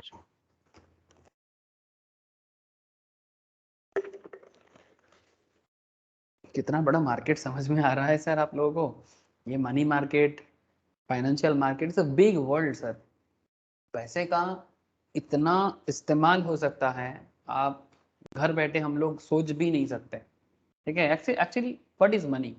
मनी क्या है? लग्जरी है? नहीं, मनी जरूरत पूरा करते हैं, और इतना बड़ा मार्केट का जरूरत पूरा करने के लिए मनी का बहुत बड़ा अहमियत है सर। ठीक है, बोलते हैं कि तू पैसा पैसा करती है और पैसे पे तू मरती है। अरे भाई, पैसा ही है जो एक्चुअल में जरूरत पूरा कर सकते हैं। ठीक है, अब कुछ लोग क्या सोचते हैं कि पैसा कमा लेते हैं तो अपने आप को अलग सोचते हैं, वो अलग बात। ठीक है, पैसा अहंकार नहीं कर सकता। आप बड़े बनोगे तो आप अहंकारी होंगे या आप डाउन टू अर्थ होंगे। जितना बड़े होते हैं इंसान उतना डाउन टू अर्थ होते हैं, ये देखा गया है। ठीक है सर, चलो ये सब ज्ञान लेके क्या करोगे? अल्ट्रा शॉर्ट ड्यूरेशन फंड समझते हैं। Ultra short duration fund, sir ये भी एक तरह का फंड है, ये भी एक तरह का डेब्ट फंड है, बट इट्स अल्ट्रा शॉर्ट, थोड़ा ज्यादा। ये तो 3 महीने के अंदर था, ओवरनाइट, हाँ मैक्सिमम 3 महीने तक जा सकता है ओवरनाइट फंड, 24 घंटे से लेके। Now ultra short duration fund जो है, ये next up is the ultra short डेब्ट mutual fund. Things in the डेब्ट mutual fund start getting interesting from now. Think of yourself as a डेब्ट म्यूचुअल फंड मैनेजर। आप अपने आप को एक डेब्ट म्यूचुअल फंड मैनेजर की तरह सोचो। जैसे कि यहाँ पर पराग पारिक में कौन मैनेजर है? राज मेहता, ये पराग पारिक का फंड मैनेजर है। वैसा ही आप खुद को भी एक फंड मैनेजर की तरह ट्रीट करो 2 मिनट के लिए। ऐसे आगे आगे बन जाओगे आप लोग। खुद के लिए तो करते ही हो, आगे जब लोगों के लिए करोगे तो बन जाओगे। Your job as a fund manager is to find investment opportunities in the डेब्ट मार्केट। आपको क्या देखना है? आप इन्वेस्टमेंट अपॉर्चुनिटी ढूंढते हो डेब्ट मार्केट में। You can do so by investing the schemes, है ना, स्कीम ढूंढते हो, कॉर्पस इन न्यू बॉन्ड, कमर्शियल पेपर, ये सब चाहते हैं आपको, ये सब आप ढूंढ रहे हो भाई कौन कमर्शियल पेपर अच्छा होगा, किस कंपनी का, अगर कॉर्पोरेट करेगा तो गवर्नमेंट बॉन्ड में क्या क्या बॉन्ड अच्छा चल रहा है, नहीं चल रहा है। हाँ, अब एनएससी में जाके चेक कर सकते हो ना, नेशनल स्टॉक एक्सचेंज में जाके क्या क्या गवर्नमेंट कंपनीज बॉन्ड इशू करता है, आप चेक कर सकते हो, उनका कूपन रेट, इंटरेस्ट रेट सब चेक कर सकते हो। ठीक है, और म्यूचुअल फंड कंपनीज भी इसी तरह से, ये देखो गवर्नमेंट सिक्योरिटीज में, ट्रेजरी बिल्स पे, कमर्शियल पेपर पे इन्वेस्ट करते हैं, बिल्कुल करते हैं। ठीक है, so as a fund manager ये आपके लिए एक चैलेंज है कि अच्छा अच्छा फंड ढूंढे और इन्वेस्टर को रिटर्न प्रोवाइड करे और खुद का भी कमीशन बढ़ा दे जाए। Now point is that think of this as buying a stock at the IPO. जैसे आप आईपीओ खरीदते हो ना स्टॉक मार्केट में से, ऐसा ही buying it post the IPO भी कर सकते हो, मतलब आईपीओ हो जाने के बाद सेकेंडरी मार्केट से भी ले सकते हो। Now the moment you buy it from the secondary market, the price of the bond will differ from the first issue. Yes, ज्यादा भी हो सकता है, कम भी हो सकता है। क्या सर? आईपीओ मार्केट में डिफरेंट स्टॉक का अलग अलग कहानी है। अगर अदानी विल्मर का मैं बात करूं, रिसेंट ट्रेंड में जो लेटेस्ट में अच्छा परफॉर्मेंस दिया, अदानी विल्मर आया था 230 में, अभी 340-50 में चल रहा है, 400 तक भी छू गया था। ठीक है, अभी वार के बाद 350 समथिंग चल रहा है। आप पेटीएम को भी एग्जाम्पल के तौर पे ले सकते हो। पेटीएम आया था 2000 समथिंग में, 2200 के आसपास, कुछ 2100 मोस्ट प्रोबेबली 2200 कुछ। ठीक है, अभी 700 750 में चल रहा है। सो पॉइंट इज दैट आप तब लो या सेकेंडरी मार्केट में ज्यादा होने के बाद लो, that is different point. Secondary market और प्राइमरी मार्केट का फर्क यही है, जब तक मार्केट में लिस्टेड नहीं हो जाता तब तक वो प्राइमरी है, मार्केट में लिस्टेशन के बाद वो सेकेंडरी हो जाता है, ये तो सबको पता है। लेकिन हमें यहाँ पर आईपीओ नहीं खरीदना है। हम लोग यहाँ पर आईपीओ खरीदेंगे क्या? आईपीओ तो स्टॉक है, हम इसको एग्जाम्पल के तौर पे आईपीओ यूज कर रहे हैं because IPO is a popular concept. So इसी तरह डेब्ट भी होता है। डेब्ट भी जब फर्स्ट टाइम मार्केट में आता है तो उसे भी जो फाइनेंशियल मैनेजमेंट का क्लास करते हो ना, उनको मैं अभी कुछ दिन बाद जब न्यू टॉपिक स्टार्ट करूंगा एफएम में, तो वहां पर मैं एक्चुअली आपको बॉन्ड मार्केट या डेब्ट मार्केट कैसे स्टार्ट होता है, कैलकुलेशन क्या होता है, वो सब एक्चुअली कैलकुलेट करके वहीं पर बताना होता है एफएम के अंदर। So that's a different part, but वहां पर आपको बताऊंगा। लेकिन यहाँ पर क्या है, स्टॉक में जैसे आईपीओ परचेस करना या सेकेंडरी मार्केट से आईपीओ परचेस करना, तो वो दाम डिफर कर जाएगा। Why would the price very? Well, for the host of reasons including demand supply, है ना, किसी पर्टिकुलर स्टॉक का डिमांड सप्लाई पे डिपेंड करता है। जैसे परास डिफेंस का मैं कुछ दिन पहले ही किसी क्लास में बता रहा था, परास डिफेंस का डिमांड इतना ज्यादा हो गया था, ठीक है, आई थिंक कल किसी क्लास में, कंपनी लॉ की क्लास में परास डिफेंस का बात कर रहा था, इतना हाईली डिमांड हो गया था बिकॉज जो हमारे देश का जो हाई नेट वर्थ इंडिविजुअल्स होते हैं वो करोड़ों मार्केट से लोन ले रहा था। परास डिफेंस एक्चुअली मोनोपोली है, गवर्नमेंट ऑफ इंडिया का जो डिफेंस प्रोडक्ट बनता है, ठीक है, उसमें परास डिफेंस का मोनोपोली जैसा है। इसलिए परास डिफेंस जब मार्केट में लिस्टेड हुआ था 150 का दाम था, उसका इशू प्राइस था, और लिस्टेशन के बाद वो 450 छू गया था लिस्टिंग डेट पे। 300 के आसपास का एक एक शेयर में वो प्रॉफिट लाया था लिस्टिंग डेट पे। और ये परास डिफेंस के बारे में सभी का परसेप्शन बहुत पॉजिटिव था।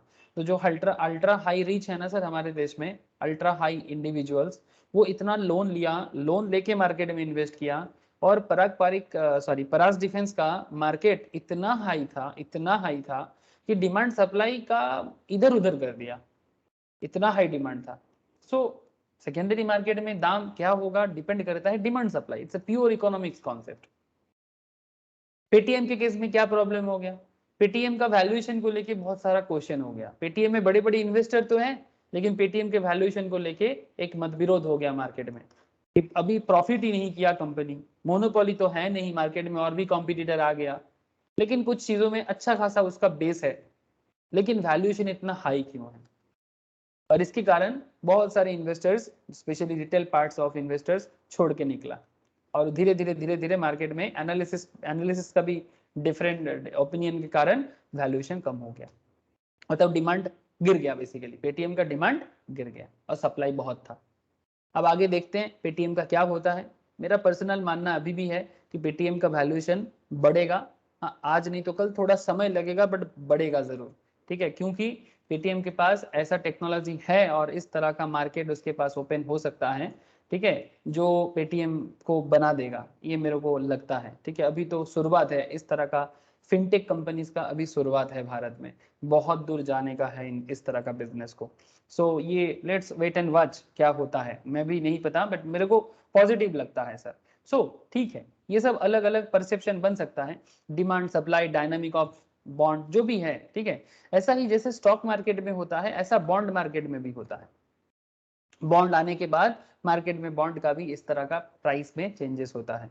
Each time a bond is purchase the bond manager expects a periodic coupon, उसको एक पीरियडिक कूपन या इंटरेस्ट मिलता है। Payment during the tenure of the bond and at the end of the tenure the principal to be repaid, और बाद में आपको principal समेत पूरा पैसा वापस कर दिया जाता है एक टाइम पीरियड के बाद, 3 महीना, 6 महीना, 1 साल, नॉर्मली 365 डेज तक ये सब चलता है, ठीक है। मैं आपको एनएससी बॉन्ड मार्केट में बहुत बार लेके गया, फिर से एक बार लेके चलता हूँ, जस्ट अ सेकेंड।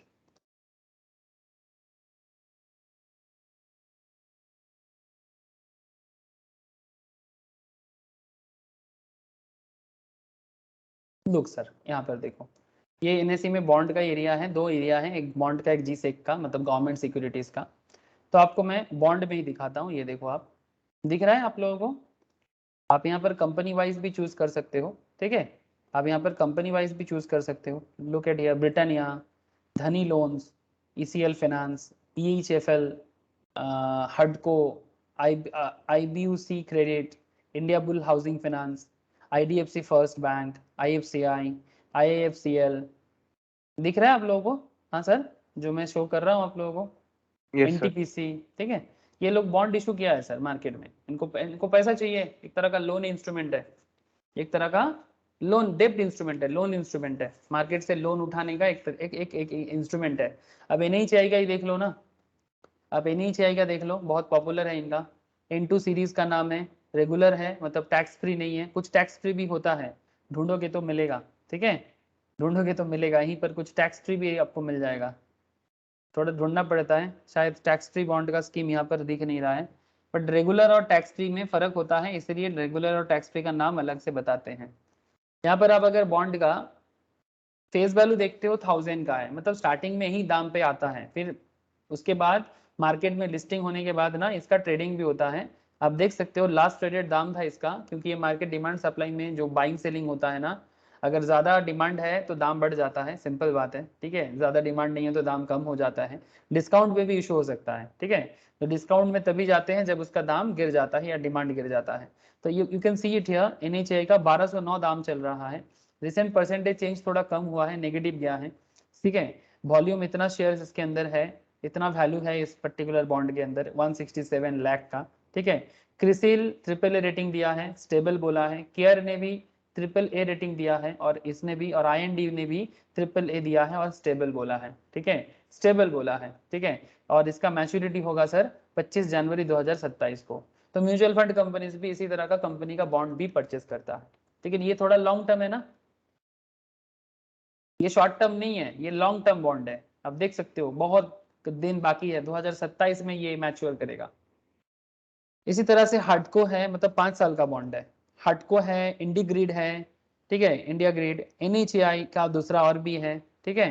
आप IIFL देख सकते हो, टाटा कैपिटल हाउसिंग फाइनेंस का देखो, इसका भी है। कूपन रेट मतलब इंटरेस्ट कितना प्रोवाइड कर रहा है, ठीक है, ये इंटरेस्ट रेट है जो पीरियडिक इंटरेस्ट आपको प्रोवाइड करेगा, एनुअल इंटरेस्ट आपको प्रोवाइड करेगा साथ साथ में। तो इसका भी देख सकते हो आप, 1020 लास्ट ट्रेडेड प्राइस है। सो ये रियल में चलता है, ऐसा मार्केट में इसका ट्रेडिंग भी होता है, आप भी परचेस कर सकते हो डिमैट अकाउंट के थ्रू से, ठीक है। इंडिविजुअल भी परचेस होता है, ठीक है। ठीक है, मैं अभी उस टेक्निक में नहीं जाता, बाद में अगर आप लोग बोलोगे तो मैं वो भी दिखा दूंगा कि किस तरह से क्या होता है, पूरा टेक्निक एक बार बता दूंगा।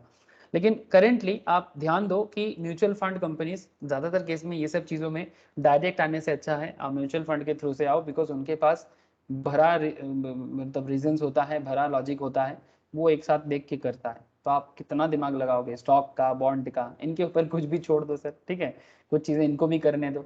तो अल्ट्रा शॉर्ट ड्यूरेशन फंड जो है वो इस तरह से बनते हैं, आपको मैं आगे और बताता हूँ, देखो। तो ऐसे ही जब IPO की तरह होता है, ऐसा ही बॉन्ड भी इस तरह का स्टार्टिंग में आता है फेस वैल्यू लेके, फिर धीरे धीरे मार्केट में ट्रेडिंग के हिसाब से उसका भी दाम चेंज होता है। इतना समझ में आ रहा है ना सर, बोलो।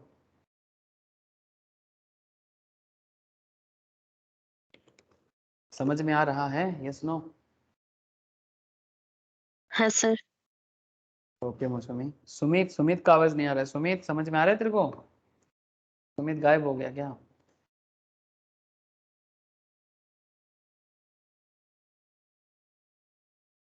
अच्छा देखो सर, ओके। तो each time a bond is purchased, जब जब बॉन्ड परचेस होता है, अब फंड मैनेजर का क्या है या बॉन्ड मैनेजर का, एक्सपेक्ट्स अ पीरियडिक रिटर्न, जो आपको मैं दिखाया कूपन इंटरेस्ट 8% 7% जो एनुअली मिलता है during the 10 year of the bond, and at the end of the 10 year जब 10 ईयर खत्म होता है, बाकी प्रिंसिपल अमाउंट आपको दे दिया जाता है कि भाई आपने इतना डाला था इतना ले लो, और बाकी आपने इंटरेस्ट तो आपने खा लिया ना, इंटरेस्ट आपने ले लिया। So let us hold on this thought for a moment, we will get back to this thread in a bit, बाद में फिर से आएंगे। अब कुछ देर तक इस बात को समझो और कुछ और एग्जाम्पल की तरफ बढ़ रहे हैं, फिर से आएंगे, इसी पॉइंट को कनेक्ट करेंगे। Think of another case, your best friend, आपका कोई अच्छा दोस्त है जिसको आपने 10,000 दिया, उसको सॉरी बेसिकली उसको 10,000 चाहिए। He approaches you for it and promises to repay within year, आपको आप प्रॉमिस कर रहे हैं आपको भाई 1 साल के अंदर दे देंगे। You decide to give him the money, interest free है, चलो कुछ देर के लिए दोस्त है, इंटरेस्ट नहीं लेते। Now how long does it take for you to recover back your money, कितना समय लगेगा आपको ये पैसा रिकवर करने में? The time taken to get back your money is a year, 1 साल के अंदर तो मिल जाएगा। It was easy to evaluate the time taken because there is no other cash flow, और कोई कैश फ्लो हुआ नहीं है in the form of interest payment, interest repayment का भी कोई बात नहीं है ना। So on the other hand, if there was an additional cash flow in terms of a coupon payment paid every 3 months, then what do you think would be time taken to recover the money? ज्यादा होता, क्योंकि इसमें interest नहीं है तो पैसा recover करना ज्यादा आसान हो जाएगा ना। क्या लगता है, बोलो ना, थोड़ा कॉमन सेंस लगाओ। इंटरेस्ट के साथ रिकवर करना, बिना इंटरेस्ट का रिकवर करना, कौन सा जल्दी होगा? बिना कॉमन सेंस, इंटरेस्ट बिना 10,000 इंटरेस्ट का, है ना, 10,000। तो इसी तरह से आप थोड़ा पिक्चर को और एलाबोरेट करते हैं। On the other hand, if there was an additional cash flow in terms of coupon payment paid every 3 months, हर 3 महीने में आपको इंटरेस्ट के तौर पे मिलता, then what do you think? आपको थोड़ा समय लगता, While pinpointing to the exact number can be a bit tricky. Exactly मतलब exactly कितना समय लगेगा इसका कोई exactly कोई नहीं बता सकता है ना, बट एक इंट्यूशन होता है ना, एक अंदर से एक सोच आता है, ठीक है, इंटरेस्ट के साथ देना है समय ज्यादा लग सकता है, ठीक है, इंटरेस्ट के छोड़ के करेंगे कम लग सकेगा, तो that the time taken to recover the money is little lower than a full year, because interest नहीं है, because there is a cash flow. Do note you can do some math and get the exact time to recover the money, but let's not get there. अभी उतना maths में नहीं पढ़ते, concept में ध्यान देते हैं, यहाँ कैलकुलेशंस करके दिमाग नहीं गवाना है, कॉन्सेप्ट सोचो क्या कॉन्सेप्ट यहाँ पर काम करते हैं और अल्ट्रा शॉर्ट टर्म फंड कैसे काम करते हैं आपको समझ में आएगा. अच्छा ध्यान से देखना sir, with this point let's go back to the previous thread, जिस पॉइंट पे बात को छोड़े थे, बॉन्ड खरीदना, ठीक है.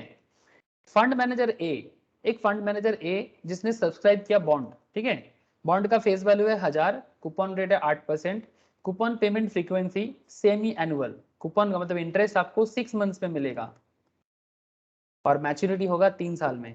ऐसा बॉन्ड तो आपको यहाँ पर भरा पड़ा रहेगा. अरे इस तरह का बॉन्ड यहाँ पर भरा है कि नहीं, मतलब एकदम भरा पड़ा है मार्केट में, यस और नो. और भी है यहाँ तो बस, ये तो बस 2-4 यहाँ पर सामने आ रहा है, ये देखो लिस्ट देख रहे हैं आप लोग.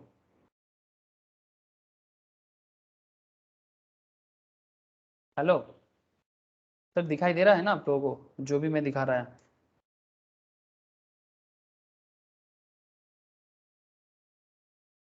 किसी का भी आवाज नहीं आ रहा है. अरे दिख रहा है कि नहीं दिख रहा है, बोलो हाँ ना, कुछ तो बताओ. है दादा. ओके सर, दिख रहा है ना.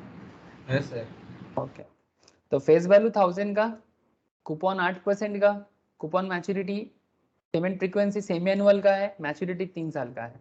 पर जो फाइनेंशियल मैनेजमेंट का क्लास जो लोग करते हैं ना, वहाँ पर मैं ये सब सिखाता हूँ. वहाँ पर क्या सीखते हैं स्टूडेंट, वहाँ पर ये सीखते हैं कि ये बॉन्ड खरीदना चाहिए कि नहीं चाहिए, वो सिखाया जाता है, ठीक है. या फिर मतलब ऐसे as a individual investor, as a mutual fund investor, ठीक है, कि बॉन्ड का वैल्यू सही चल रहा है, ज़्यादा चल रहा है, कम चल रहा है. मैं कुछ दिन बाद वही टॉपिक स्टार्ट करूंगा. टाइम वैल्यू ऑफ मनी वहाँ पर करा दिया, अब धीरे धीरे कॉस्ट ऑफ कैपिटल में जाना है. तो एक्चुअली कॉस्ट ऑफ कैपिटल में यही सब चर्चा होता है कि बॉन्ड में इन्वेस्ट करना चाहिए नहीं चाहिए. म्यूचुअल फंड कंपनीज भी एग्जैक्टली यही काम करता है.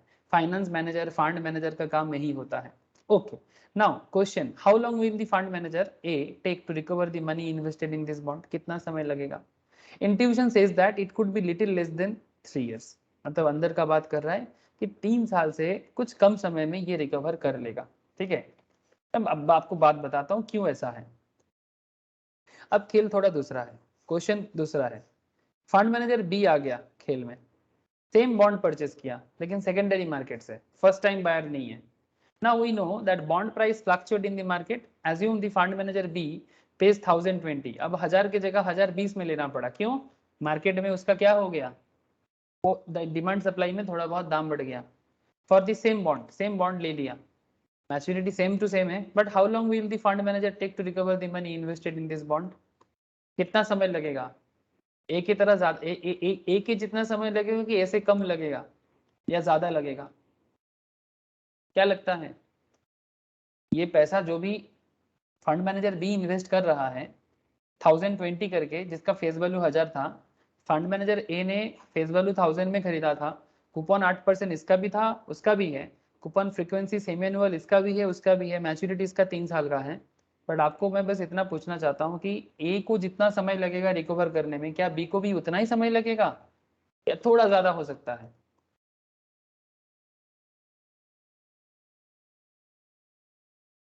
हाँ सर थोड़ा ज्यादा तो होगा, slightly higher time to recover the price paid for the bond when compared to fund manager A.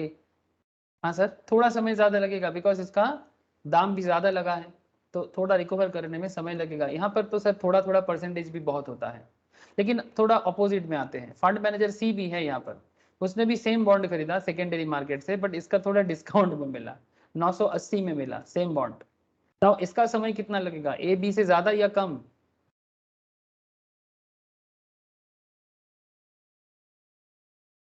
हाँ सर बोलो, फंड मैनेजर ए या बी से ज्यादा समय लगेगा रिकवर करने में या कम समय लगेगा रिकवर करने में. 980 में खरीदा है ना सर, कम लगेगा ना. हाँ कम लगेगा ना, नॉर्मल. इसका एग्जैक्ट टाइम पीरियड बताना मुश्किल है, ठीक है, लेकिन क्योंकि उस उतना मैथमेटिकल पॉइंट पे अभी नहीं जा रहे हैं कि कितना दिन में रिकवर करेगा नहीं करेगा, that is not our part now.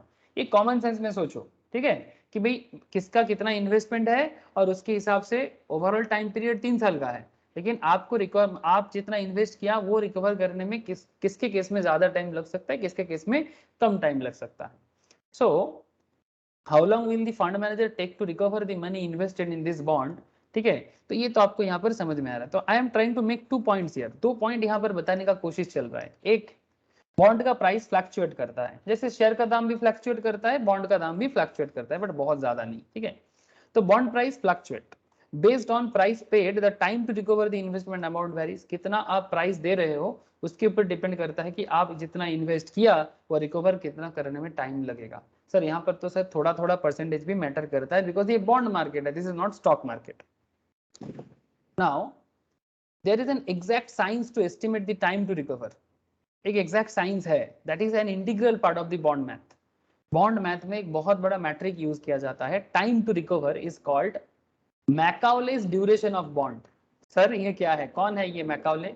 एक फाइनेंस गुरु है, मैकाउलेस ड्यूरेशन ऑफ ए बॉन्ड बोल के इनका एक अलग ही थ्योरी और कैलकुलेशन है, ठीक है। मैकाउलेस ड्यूरेशन ऑफ ए बॉन्ड, कि एक बॉन्ड कितना जल्दी आप रिकवर करोगे डिपेंड करता है प्राइस फ्लक्चुएशंस पे और इन्वेस्टमेंट अमाउंट के वैरायटीज पे। So why is Macaulay duration essential and why are we discussing that? Well, have a look at how SEBI defines the characteristic of a ultra short duration fund. अब सेबी इस मैकाउले के concept को use करके ultra short duration fund को क्या बताया वो पहले आपको जानना पड़ेगा। सर ये चीज अपने आप में एक बहुत बड़ा वर्ल्ड है, ठीक है, तो ट्राई टू अंडरस्टैंड, थोड़ा थोड़ा करके कोशिश करो। सर आपको मैंने ओवरनाइट फंड बताया, मैंने आपको लिक्विड फंड बताया, मैंने आपको अल्ट्रा शॉर्ट ड्यूरेशन फंड अभी समझाने का कोशिश कर रहा हूँ। अगर आप ओवरनाइट फंड में देखते हो, investment in overnight securities having maturity of 1 day, type of scheme क्या हो सकता है, ओपन एंडेड डेब्ट स्कीम होता है, इन्वेस्टमेंट इन ओवरनाइट सिक्योरिटीज। लिक्विड फंड कैसा होता है, इन्वेस्टमेंट इन डेब्ट and money market instrument with A maturity of 91 days only, ये भी ओपन एंडेड होता है। अल्ट्रा शॉर्ट ड्यूरेशन कैसा होता है, इन्वेस्टमेंट इन डेब्ट and money market instrument such that the Macaulay's duration of the portfolio is between 3 month to 6 months, 3 महीने से लेके 6 महीने के अंदर इनका पीरियड ऑफ ड्यूरेशन रहेगा। An open-ended ultra short-term debt scheme investing in instrument with Macaulay's duration between 3 months and 6 months, ठीक है। अब ये मैकाउले का जो कॉन्सेप्ट है ये आपको मैं दिखा सकता हूँ कि किस तरह से मैकाउले इसको बनाया है। एक्चुअली ये फाइनेंशियल कैलकुलेशंस है, मैं ज़्यादा डिटेल्स में जाऊँगा तो फंड कॉन्सेप्ट पागल हो जाएंगे, लेकिन स्टैटिस्टिकल क्वेश्चन के थ्रू से मैकाउले इसको समझाया है, मैं आपको दिखाता हूँ।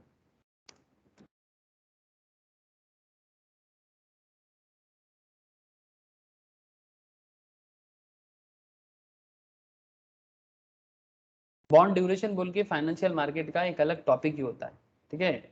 ये देखो सर, फाइनेंशियल पब्लिक मार्केट में बॉन्ड ड्यूरेशन का, in finance the duration of a financial asset that consist of fixed cash flows such as a bond, जिसका फिक्स्ड कैश फ्लो होता है ना, स्टॉक इक्विटी जैसा तो नहीं है, is the weighted average of the times until those fixed cash flows are received when the price of an asset is considered as a function of a yield duration also measured the price sensitivity to yield। तो actually ये सब कितना दिन में yield होगा नहीं होगा ये सब एक्चुअली फाइनेंशियल मैनेजमेंट के अंदर आपको मैं सिखा सकता हूँ थोड़ा बहुत, जितना भी जरूरी है, ठीक है। The rate of change in price with respect to yield और percentage change in price of a parallel shift of yields। yield मतलब कोई भी बॉन्ड कितना परसेंटेज ऑफ yield कर सकता है, रिटर्न क्रिएट कर सकता है, उस पर डिपेंड करता है। इसका एक बहुत बड़ा फॉर्मूला है सर, ठीक है, मैकाउलेस ड्यूरेशन। इस तरह से मैकाउले ने इसको समझाने का कोशिश किया। फेडरिक मैकाउले फाइनेंशियल गुरुज हैं, फाइनेंशियल मैथमेटिक्स को बनाए हैं, वेटेड एवरेज स्टैटिस्टिकल वे में इसको समझाने का कोशिश किया, ठीक है। आपको ये समझना है तो आप अभी पागल हो जाओगे, लेकिन ठीक है, थोड़ा सा आपको मैं दिखा दिया। Frederick Macaulay, who introduced the concept, is the weighted average maturity of cash flows, in which the time of receipt of each payment is weighted by present value of that payment। Present value concept मैंने आपको starting में समझाया था, अभी इतना details में जाने का जरूरत है नहीं म्यूचुअल फंड पर्सपेक्टिव में, बस दिखाने के लिए दिखाया आपको, बाकी फाइनेंशियल मैनेजमेंट वगैरह के अंदर डिस्कस हो सकता है इसका। Denominator is the sum of the weights which is precisely the price of the bond, consider the sum set of fixed cash flows, ठीक है। ये एक्चुअली एफएम में बहुत चर्चा होता है, present value of this cash flows, जिस तरह से ये यहाँ पर v equals to value equals to summation of I equals to 1 extends to n P into VI, ठीक है, I मतलब index the cash flows, PVI मतलब प्रेजेंट वैल्यू, T मतलब time years until the payment will be received, V is the present value of future cash payment from the asset. Basically it's a totally financial management perspective. So अभी इसके details में जाने का कोई मतलब नहीं है, बस आपको मैकाउले ड्यूरेशन का एक अलग कॉन्सेप्ट मार्केट फॉलो करता है, आपको बस इतना समझना चाहिए। नहीं तो आप बोलोगे सर कौन है मैकाउले, क्या करता है मैकाउले, एक्चुअली ये फाइनेंशियल मैथमेटिक्स है, ठीक है। तो जो लोग फाइनेंशियल मैनेजमेंट पढ़ते हो वहाँ पर ये इंटरमीडिएट लेवल में भी है, फाइनल लेवल में भी है, ठीक है, वहाँ पर आपको ये सब बताने का एरिया है, मैं बताऊंगा, ठीक है। इसके लिए पूरा एफएम का कॉन्सेप्ट क्लैरिटी होने से ही आपको ये सब चीज़ समझ में आएगा। जो लोग थोड़ा बहुत एफएम पढ़ चुके हो, कभी भी मेरे पास हो या कहीं और भी हो, उनको समझ में आ रहा है कि ये सब डिटेल्स का किस तरह का यूज होता है, ठीक है। इसमें जैसे डेब्ट इक्विटी, कैपिटल स्ट्रक्चर डिसीजंस, आपका कैपिटल बजटिंग डिसीजंस, ये सब जगह में ये सब चीज़ों का कॉन्सेप्ट को यूज किया जाता है। ओके, अब इतना डिटेल्स में जरूरी नहीं है, बट इतना समझ गए आप लोगों ने कि ये मैकाउलेस का ड्यूरेशन पॉइंट को यूज करके इतना समझ लो सेबी ने भी उसको बताया। So ultra short term fund according to definition and ultra short duration fund can invest in short term maturity bills and commercial paper, जिसका मैच्योरिटी 3 महीने से 6 महीने का होता है। इतना समझ लो, 90 से लेके 180 दिन का फंड होता है, बस इतना जरूरी है यहाँ पर, और ज्यादा जरूरी नहीं है, ठीक है। म्यूचुअल फंड में फोकस करो। The important point to note here that SEBI later specified that this is at portfolio level and not restricted to an individual bill or commercial paper. ये जो भी 3 महीने से 6 मंथ्स का बात है, ये बेसिकली पोर्टफोलियो लेवल में है, मतलब म्यूचुअल फंड पोर्टफोलियो लेवल में है, इंडिविजुअल बिल और कमर्शियल पेपर्स में ऐसा नहीं है, ठीक है। What this means is that fund can buy commercial paper with a maturity of fewer than 90 days or may be more than 180 days, ठीक है। कमर्शियल पेपर आप इन्वेस्ट कर सकते हो। They can invest in ट्रेप्स, आपको ट्रेप्स क्या है पता है, ट्राई पार्टी रेपो, जो आपको मैं अभी कुछ देर पहले समझा था। But an overall portfolio level the fund has to ensure that Macaulay duration of entire portfolio within 3 to 6 months. To give you a perspective, have a look at the DSP's ultra short duration fund. DSP BlackRock का नाम सुने होंगे आप लोग, तो ये भी बहुत ही फेमस एक म्यूचुअल फंड ऑर्गेनाइजेशन है, म्यूचुअल फंड मैनेजर, इनका भी आप देख सकते हैं यहाँ पर कि किस तरह से इन्होंने इन्वेस्टमेंट किया। डेप्ट होल्डिंग अल्ट्रा शॉर्ट फंड, ये देखो मनी मार्केट में 66%, बॉन्ड एंड एनसीडी, एनसीडी मतलब नॉन कन्वर्टेबल डिवेंचर्स 28%, ट्रिप्स में है 1.56%। तो ये सब basically ultra short duration fund है, ठीक है, 3 to 6 मंथ्स के अंदर ये फंड चलता है। बस म्यूचुअल फंड पर्सपेक्टिव से जब भी आप ये सब देख लोगे ना, तो आपके दिमाग में चलना चाहिए कि ये कहाँ इन्वेस्ट होता है, कितना दिनों के लिए इन्वेस्ट होता है। The bulk of the ultra short duration fund is invested in money market instrument, the maturity ranges anywhere between 1 दिन से लेके 365 दिन। Mostly these are commercial papers belonging to various corporate entities. Here is a snapshot of money market portfolio. तो देखो money market का जो DSP का जो आपको मैं दिखा रहा था, ये DSP का जो अभी आपको मैं दिखाया, अल्ट्रा शॉर्ट फंड का DSP का, इसमें आप मनी मार्केट इंस्ट्रूमेंट में इनके पास क्या क्या है देखो। सर आप लोगों को दिख रहा है कि नहीं दिख रहा है स्क्रीन, बोलो। दिख रहा है है दादा। DSP के पास क्या क्या है देखो मनी मार्केट इंस्ट्रूमेंट के हिसाब से। एक second,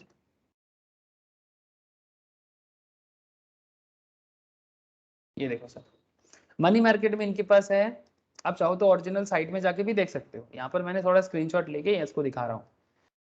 export import bank of India, मतलब बेसिकली इसको एक्सिम बैंक बोलते हैं।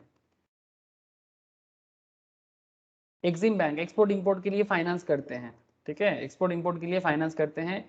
क्रिसिल का रेटिंग देखो A1+ है, total percentage of net assets का 3.8% इसके अंदर रखा है। और क्या क्या है नाम देख लो, कोटक महिंद्रा बैंक का भी है, ठीक है, कोटक महिंद्रा बैंक का है, टाटा हाउसिंग डेवलपमेंट का है, एक्सिस बैंक का है, कोटक महिंद्रा प्राइम लिमिटेड है, एक्सिस बैंक का है, हाउसिंग डेवलपमेंट HDFC का भी है, ठीक है। तो ये सब इनको फंड चाहिए, ये फंड के लिए बेसिकली ये सब फंड मनी मार्केट इंस्ट्रूमेंट में एक शॉर्ट टर्म लोन की तरह होता है, ठीक है। और टोटल मनी मार्केट में इनका कितना है सर, ऑलमोस्ट 60% के आसपास, 66% का, ठीक है। तो आपको यहाँ से एक समझ में आ गया। सर बॉन्ड एंड एनसीडी का देखो, ये 28% के आसपास का एरिया कवर करता है। बॉन्ड के बारे में मैं आपको दिखा एनएससी में, उसमें देखो ये power finance corporation, REC limited, rural electrification corporation, power finance, फिर आपका यहाँ पर देखोगे आप तो LIC हाउसिंग, ठीक है, मुथूट फाइनेंस, इस तरह का कंपनीज आपको दिखेगा, HDFC corporation, power finance corporation. CRISIL का रेटिंग से क्या पता चलता है, रेटिंग से क्या पता चलता है, रेटिंग से ये पता चलता है कि फंड डिफॉल्ट करने का चांसेस कितना है। जितना हाई रेटिंग उतना डिफॉल्ट होने का चांसेस ज्यादा या कम, लो कम सर। कम सर, कम। ठीक है, तो ये एनसीडी मतलब नॉन कन्वर्टेबल डिवेंचर्स, मतलब जो डिवेंचर ही रहेगा, इक्विटी में कन्वर्ट नहीं होगा।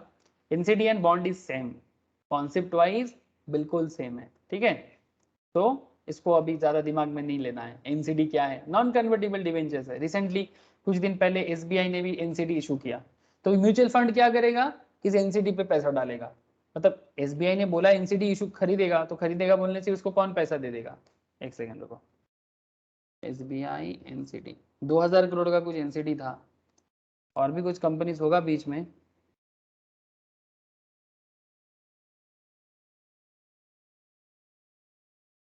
आई थिंक यही वाला है,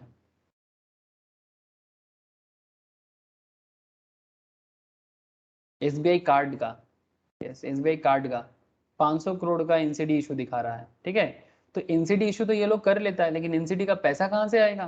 ठीक है, तो ये इशू करेगा, बदले में इंटरेस्ट देगा। ठीक है, और इस तरह से ये एनसीडी मार्केट में जो भी इसमें इन्वेस्ट करेगा, जो भी इस फंड में इन्वेस्ट करेगा, उनको रिटर्न मिलेगा। ऐसे म्यूचुअल फंड भी इसके अंदर होता है। ठीक है, 5.5% के पर एनम के हिसाब से एनसीडी इशू किया with a face value of 10 lakh each, bear a coupon rate of 5.55% per annum payable annually.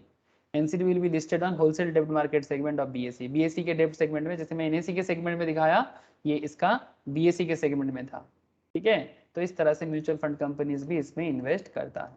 तो आई होप कि आपको वो समझ में आ रहा है कि मार्केट कितना बड़ा है और मार्केट को म्यूचुअल फंड कंपनीज किस तरह से ऑपरेट करते हैं। बॉन्ड एनसीडी समझ में आ गया। ठीक है, तो फंड मैनेजर का काम क्या हो रहा है, the job of the fund manager is to ensure that they not only manage the returns but also manage the Macaulay duration of the entire portfolio such that they adhere to SEBI specified norm. SEBI ने जो बता के रखा वो भी follow करना है। There is another interesting point to note here, while the rating of CPs मतलब commercial papers, ठीक है, इसका भी रेटिंग बहुत इंपॉर्टेंट है। जैसे कि आपको मैं अभी दिखा रहा था पराग पारिक के अंदर, ये देखो रेटिंग देके रखा है। Commercial paper housing development finance corporation HDFC का A1+ है। ठीक है, मतलब डिफॉल्ट करने का चांसेस है, मतलब A+ रेटिंग है, अच्छा है, नो डाउट गुड है। ठीक है, बट ये AAA नहीं है। ठीक है, क्योंकि प्राइवेट है, तो प्राइवेट रेटिंग के केस में वो कम हो जाता है। ठीक है, so it's a very simple concept. Commercial paper जब भी कॉर्पोरेट या प्राइवेट इंस्टीट्यूशन आएगा, वो रेटिंग थोड़ा सा इधर उधर हो सकता है। सरकार के केस में तो वो आंख बंद करके है, बिकॉज बैकअप में गवर्नमेंट है और वो फेलियर होने का चांसेस बहुत कम होता है। तो rating of CPs kind of vary for the money market instrument, they are all AAA for bonds and NCDs. AAA rating imply that probability of default is lower. As the maturity of the bond increases, the bond manager is more worried about possible default in the bond.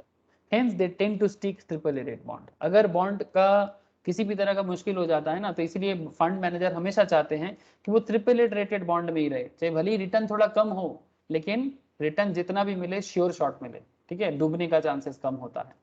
तो इस तरह से fund manager basically hedge कर देते हैं जितना fund है market में, रिस्क सिचुएशंस में, वार सिचुएशंस में बहुत काम का होता है sir. However, this leads us to critical point concerning ultra short duration funds. They are not risk free. These funds too have the risk of credit default and rating downgrade. Given this, who should invest in an ultra short duration fund? आपके मन में सवाल होना चाहिए कि भाई sir किसको ultra short duration fund वगैरह में इन्वेस्ट करना चाहिए। I think that is good fund for anyone looking to park money for 1 to 2 years. Plus they are okay to take a wee bit of risk on the parked capital. थोड़ा बहुत risk लेने का क्षमता हो। If you can make peace with the fact that on the downside your money can go down for a few percentage points, then go ahead and park your funds in this ultra short term fund. थोड़ा बहुत down हो सकता है, ठीक है, लेकिन अगर उतना सहने का ताकत है, आप अल्ट्रा शॉर्ट टर्म फंड में जा सकते हो। If you are looking at parking money for lesser than a year, stick to a liquid fund instead. अगर 1 साल से कम टाइम के लिए रहना चाहते हो तो फिर आप लिक्विड फंड में रह सकते हो। ठीक है, लेकिन अगर अल्ट्रा शॉर्ट टर्म फंड है, जो नॉर्मली जिस फंड का रिटर्न 3-6 महीने के अंदर पूरा उसका डाउन पीरियड टाइम पीरियड होता है, लेकिन ओवरऑल जो म्यूचुअल फंड के बेसिस में सोचोगे तो 1-2 साल के लिए ये फंड ये लोग मैनेज करते हैं। ठीक है, on the return side I think it is reasonable to expect return close to banks FD deposit. Bank FD normally bank FD क्या है ना, 4-5 साल के लिए ब्लॉक हो जाता है, लिक्विडिटी कम होता है, यहाँ पर लिक्विडिटी आपको ज्यादा मिलेगा। ठीक है, ये सब सुविधा आपको मिलता है। सर ये सब बात तो समझ में आ गया, अल्ट्रा शॉर्ट टर्म बिल्कुल समझ में आ गया। एक केस समझाते हैं आपको अल्ट्रा शॉर्ट टर्म रिलेटेड, एक केस लॉ है, जानना चाहोगे सर? फ्रैंकलिन और वोडाफोन सागा। फ्रैंकलिन टेम्पटेशन का नाम तो सुने होंगे। अरे फ्रैंकलिन का नाम सुना है कि नहीं सुना आप लोग? ये भी एक म्यूचुअल फंड कंपनी है। नहीं सर या हाँ सर, क्या बोला? नहीं सुना सर। किसी को भी नहीं पता? ये वाला रे बाबा, ये basically American multinational holding company है। ठीक है, इंडिया में भी काम करते हैं। सुमित को तो पता होगा फ्रैंकलिन के बारे में। सुमित? हाँ दादा। हाँ बिल्कुल पता है। ठीक है, तो आप यहाँ पर जाके भी चेक वगैरह कर सकते हो फ्रैंकलिन इंडिया में किस तरह से कहाँ कहाँ इन्वेस्ट करते हैं, बहुत ही बड़ा एक कंपनी है। ठीक है, अभी फ्रैंकलिन का चर्चा नहीं करना चाहिए। ठीक है, आपको चर्चा करना है फ्रैंकलिन और वोडाफोन के केस में क्या हुआ था और ये अल्ट्रा शॉर्ट टर्म ड्यूरेशन में क्या प्रॉब्लम हुआ था। ध्यान से सुनना सर, अगला 20 मिनट बहुत इंपॉर्टेंट है, 15-20 मिनट जल्दी कोशिश करूंगा समझाने का। Since we are talking about ultra short duration bond, I guess it makes sense to quickly discuss the Franklin Vodafone drama that unfolded earlier this year. मतलब बेसिकली 2020 का टाइम का बात है। ठीक है, 2019-20 का टाइम का बात है। Franklin India had invested in Vodafone India limited. Franklin ने वोडाफोन इंडिया में इन्वेस्ट किया डेब्ट पेपर्स में। इसमें डेब्ट पेपर्स में लोन है। ठीक है, अक्रॉस 6 डिफरेंट डेब्ट स्कीम, 6 अलग अलग तरह का डेब्ट स्कीम, जिसमें एक है ultra short duration bond fund. Case clear है सर? फ्रैंकलिन ने वोडाफोन इंडिया में इन्वेस्ट किया 6 अलग अलग तरह का डिफरेंट डेब्ट स्कीम में। यहां तक बात क्लियर है? प्लीज बोलो सर।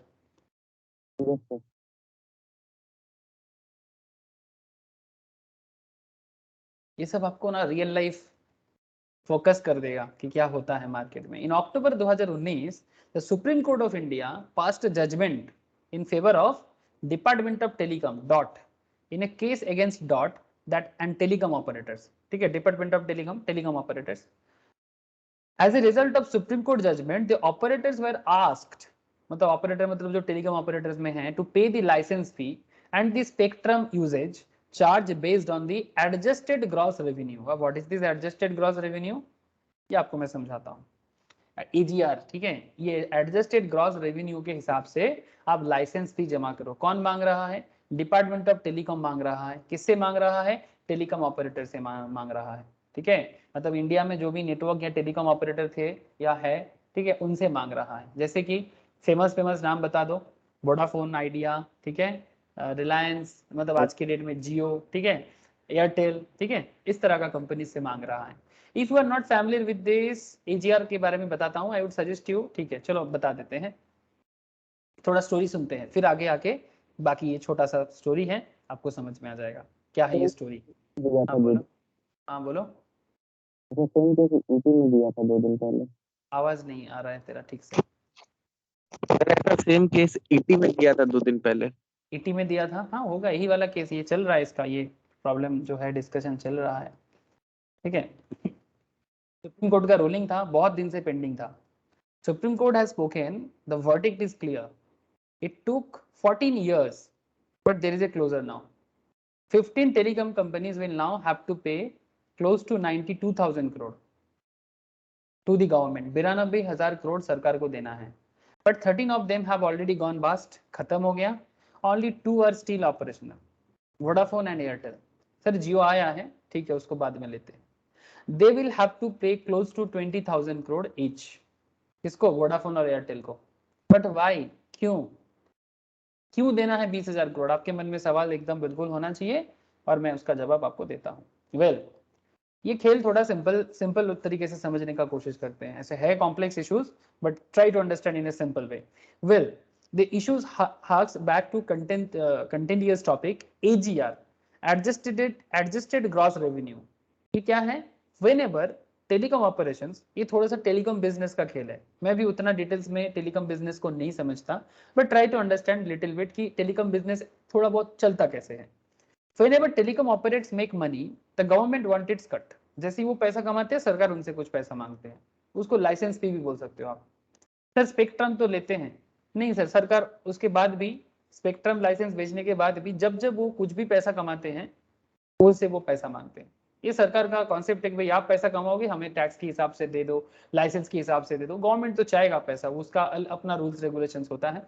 सरकार ठीक कर रहा है नहीं कर रहा है मैं इस पे बात नहीं करूंगा, उसके लिए सुप्रीम कोर्ट है, मैं कौन हूँ। तो let's call it a licensing fee. ये जो कट वो मांगता है ना वो लाइसेंसिंग फी है, ठीक है। जैसे बिटकॉइन के बारे में इस बार सीतारमन जी ने क्या बोला, बिटकॉइन के बारे में सीतारमन जी बहुत अच्छा बात किया। बोलता है कि बोलता है कि ठीक है बिटकॉइन लीगल है इलीगल है I don't know, but profit करोगे तो 30% सरकार को भर देना। मतलब सरकार बिटकॉइन पे काम कर रहे हैं, बिटकॉइन के बारे में रूल्स रेगुलेशंस ला रहे हैं, सरकार अपना खुद का बिटकॉइन लाएगा। हम लोग सोच रहे थे बिटकॉइन बैन कर देगा, बट नहीं, सरकार ने देखा ठीक है भाई जिसके पास एक्स्ट्रा पैसा है बिटकॉइन में इन्वेस्ट कर रहा है करने दो। गवर्नमेंट ने एकदम क्लियर कट बोला बिटकॉइन सही गलत I don't know, if you made profit सरकार को पार्ट दे दो, सिंपल बात है 30% flat. So now point is that, point क्या है नाउ पॉइंट इज दैट, ये पूरा खेल को समझते हैं, फटाफट समझते हैं। Adjusted gross revenue, whenever telecom operators make money the government wants its cut, let's call it licensing fee. And the government's contention is that telecom companies will have to pay a percentage of total adjusted gross revenue as fees. But what does that total EGR include? Total EGR में क्या होता है? Telecom operators make money in many ways, बहुत सारा तरीका होता है इनका पैसा कमाने का। हम लोग सोचते हैं सिर्फ हम लोग नेट पैक मारते हैं या फिर फोन में पैक मारते हैं तो पैसा मिलता है, नहीं सर, और भी पैसा कमाने का जरिया है इनका। Sometimes they charge you a small fee when you want to connect with different operator. अगर आप एक अलग ऑपरेटर के साथ कनेक्ट करना चाहते हैं तो उनके लिए भी ना ये एक, मतलब सपोज आप जियो में हो, आप रिलायंस के कोई ऑपरेटर के साथ कनेक्ट करना चाहते हो तो ये भी एक उनका कनेक्शन कॉन्सेप्ट है। They call this IUC, interconnect usage charge. But the thing about an IUC is that the telecom company does not get to keep it. Telecom company ये नहीं रख पाता. They will have to pay this back to other telecom operators who they are trying to connect to. So, despite the fact that they will recognize this as revenue. ये वो अपने पास नहीं रख सकता। जैसे वोडाफोन अगर किसी दूसरे ऑपरेटर पे कनेक्ट कर रहा है तो जो भी फी वो चार्ज करते हैं वो बेसिकली जिसको कनेक्ट कर रहा है उसको देना पड़ता है। लेकिन वोडाफोन क्या करता है वो उसको अपना रेवेन्यू मान के रख लेता है, क्योंकि इन लोगों के बीच में ये चलता रहता है। कभी वोडाफोन एयरटेल को करता है, कभी एयरटेल वोडाफोन को करता है, अपने अपने ऑपरेटर के बीच में चलता रहता है। तो they will recognise this as revenue. इसको ये लोग रेवेन्यू समझते हैं, इट इज नॉट, बट ये एक्चुअली रेवेन्यू नहीं है, इसीलिए इसको एडजस्टेड ग्रॉस रेवेन्यू कहते हैं। Now it would be a travesty if the government includes this in its tally while taking its own cut. अब सरकार इनसे अपना खुद का कट मांग रहा है। So the ideal way to deal with this problem is to adjust the revenue downwards, and that is why the name adjusted gross revenue. जो भी आपको दूसरे ऑपरेटर को देना है, अगर एयरटेल को वोडाफोन को कुछ देना है, अगर एयरटेल को वोडाफोन को कुछ देना है इंटरकनेक्ट यूजेज चार्ज के हिसाब से, तो दे दो, फिर देने के बाद जो बचेगा उसके ऊपर सरकार को चार्ज मिलेगा। That is why this is called adjusted gross revenue. आपको समझ में आया सर? हाँ, सिंपल है। एक ऑपरेटर दूसरे ऑपरेटर को कनेक्ट करता है, उसके लिए जो चार्जेस होता है वो बेसिकली जिस पे कनेक्ट कर रहा है उनको ये पैसा जाता है। अगर वो अपने पास रख लेता है तो उसको रेवेन्यू सोच लेता है, बट वो एक्चुअली उनका रेवेन्यू नहीं है। तो सरकार क्या बोलते हैं, अपना कट जब मांगता है, जो भी इसमें इनकम होता है, सरकार बोलता है जो दूसरे को देना है वो देने के बाद जो बचेगा वो मेरा है, ठीक है, उसके ऊपर मेरे को फी दो। तो इसको एडजस्टेड ग्रॉस रेवेन्यू का नाम दिया। सर बात समझ में आया कि नहीं? अभी तक नहीं आया? Sir. But there is another contention, और एक एरिया है। टेलीकॉम ऑपरेशंस थिंक, ऑपरेटर्स मतलब वोडाफोन एयरटेल जैसे companies, that the governments cut should include a percentage of the revenue from the telecom business and nothing else. Telecom operator का मानना है कि जो भी हम लोग इनकम या रेवेन्यू करते हैं आप सेल्स के बेसिस पे चार्ज कीजिए, अब ये इधर उधर करके ग्रॉस एडजस्टेड ये सब मत मांगिए। If they make money off selling an old tower, अगर कोई ओल्ड टावर बेच के इनको कुछ मिलता है, और maybe interest income from bank deposit, the government should not be taking a cut from all this. हर जगह से गवर्नमेंट पैसा नहीं ले सकता, दैट वुड बी अनफेयर। ये किसका मानना है? ये टेलीफोन कंपनीज का, टेलीकॉम ऑपरेटर का मानना है। At least that is the Telco side of the argument. ये टेलीकॉम ऑपरेटर्स अपना आर्ग्यू दे रहा है, और इसी आर्गुमेंट के तहत ये लोग कोर्ट में भी गया है। The government on the other hand, government क्या चाहते हैं, government on the other hand wants everything included, interest उनको चाहिए, अगर कुछ भी टेलीकॉम रिलेटेड बिजनेस में कुछ भी इंटरेस्ट आता है गवर्नमेंट को उसका हिस्सा चाहिए, क्योंकि ये पर्सनल इंटरेस्ट नहीं होगा, business related. Profit from selling old buildings, telecom business related, उनसे भी सरकार का पार्ट चाहिए। Other miscellaneous income nobody wants to talk about, ठीक है, they want a percentage of everything and the telecom operators refuse to cough up cash and they went to court. Unfortunately for the telcos, the court sided with the government. Telecom operator के लिए क्या हुआ, court सरकार का side लिया, ठीक है, ये है केस अभी तक का। कोर्ट सरकार का साइड लिया, मतलब कोर्ट का मानना है कि यस सरकार को देना है, ठीक है।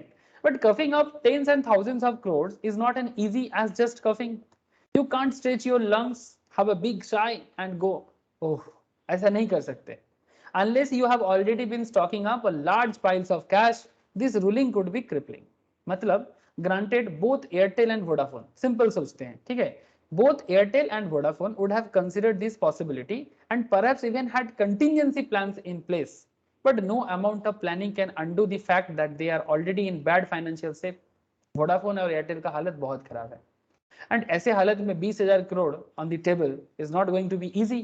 Not by any stretch of imagination, किसी भी हिसाब से ये इमेजिन नहीं किया जा सकता कि ये 20,000 करोड़ कहां से लाएगा ये लोग। Seriously it's not an easy thing.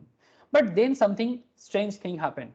क्या होता है, वोडाफोन और आइडिया मार्च करता है, आप लोगों को पता है सबको, है ना, वोडाफोन आइडिया मार्च करता है। Well if you have not been following the news, Vodafone Idea merged कुछ साल पहले, so yeah just a point of interest anyway, Vodafone Idea cracked 26%, मतलब जिस टाइम पे ये बनाया गया था, ये आर्टिकल न्यूज में आया था, the company lost 26% of its total value after investors heard the news and started dumping shares in broad daylight. You would have figured Airtel would suffer the same fate, but no.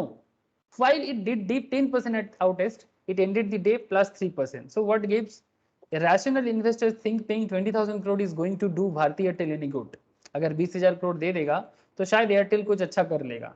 But Airtel का यहाँ पर एक दूसरा case है, Airtel का हालत खराब है और वोडाफोन का हालत टेरिबल है, मतलब खराब से भी खराब, मैं आपको क्या बताऊं, ठीक है। वेल मतलब Airtel is in a bad place, Vodafone is a terrible place, bad not equals to terrible. So if you take the good old wisdom of Charles Darwin का क्या मानना था, ask who is going to survive the battle of fittest, you will have one answer, Airtel, and in the event that Vodafone dies out, and recently आप लोग सबको पता है Vodafone का क्या हालत है, it will leave two entities standing, Airtel and Jio, अगर Vodafone नहीं रहेगा तो। बट अभी देखते हैं कि क्या सच में Vodafone को बाहर जाना है या नहीं जाना है। तो BSNL के बारे में मैं क्या बताऊंगा, BSNL के बारे में आप लोगों को पता है, ठीक है।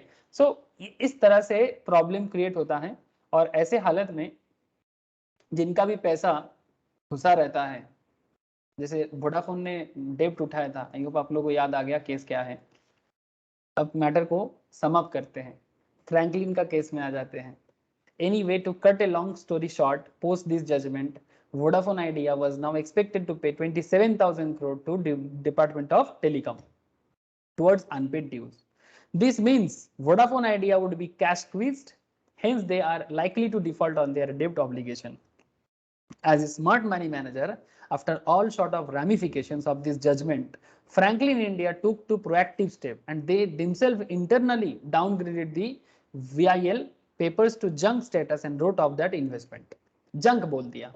To give you a perspective, Franklin India's ultra short bond fund had 4.2% of its portfolio, total portfolio का 4% हिस्सा था, और जो भी उनका टोटल एनएवी था वो भी 4.2% में, मतलब बेसिकली वो यूजलेस है, जंक है, मतलब यूजलेस है।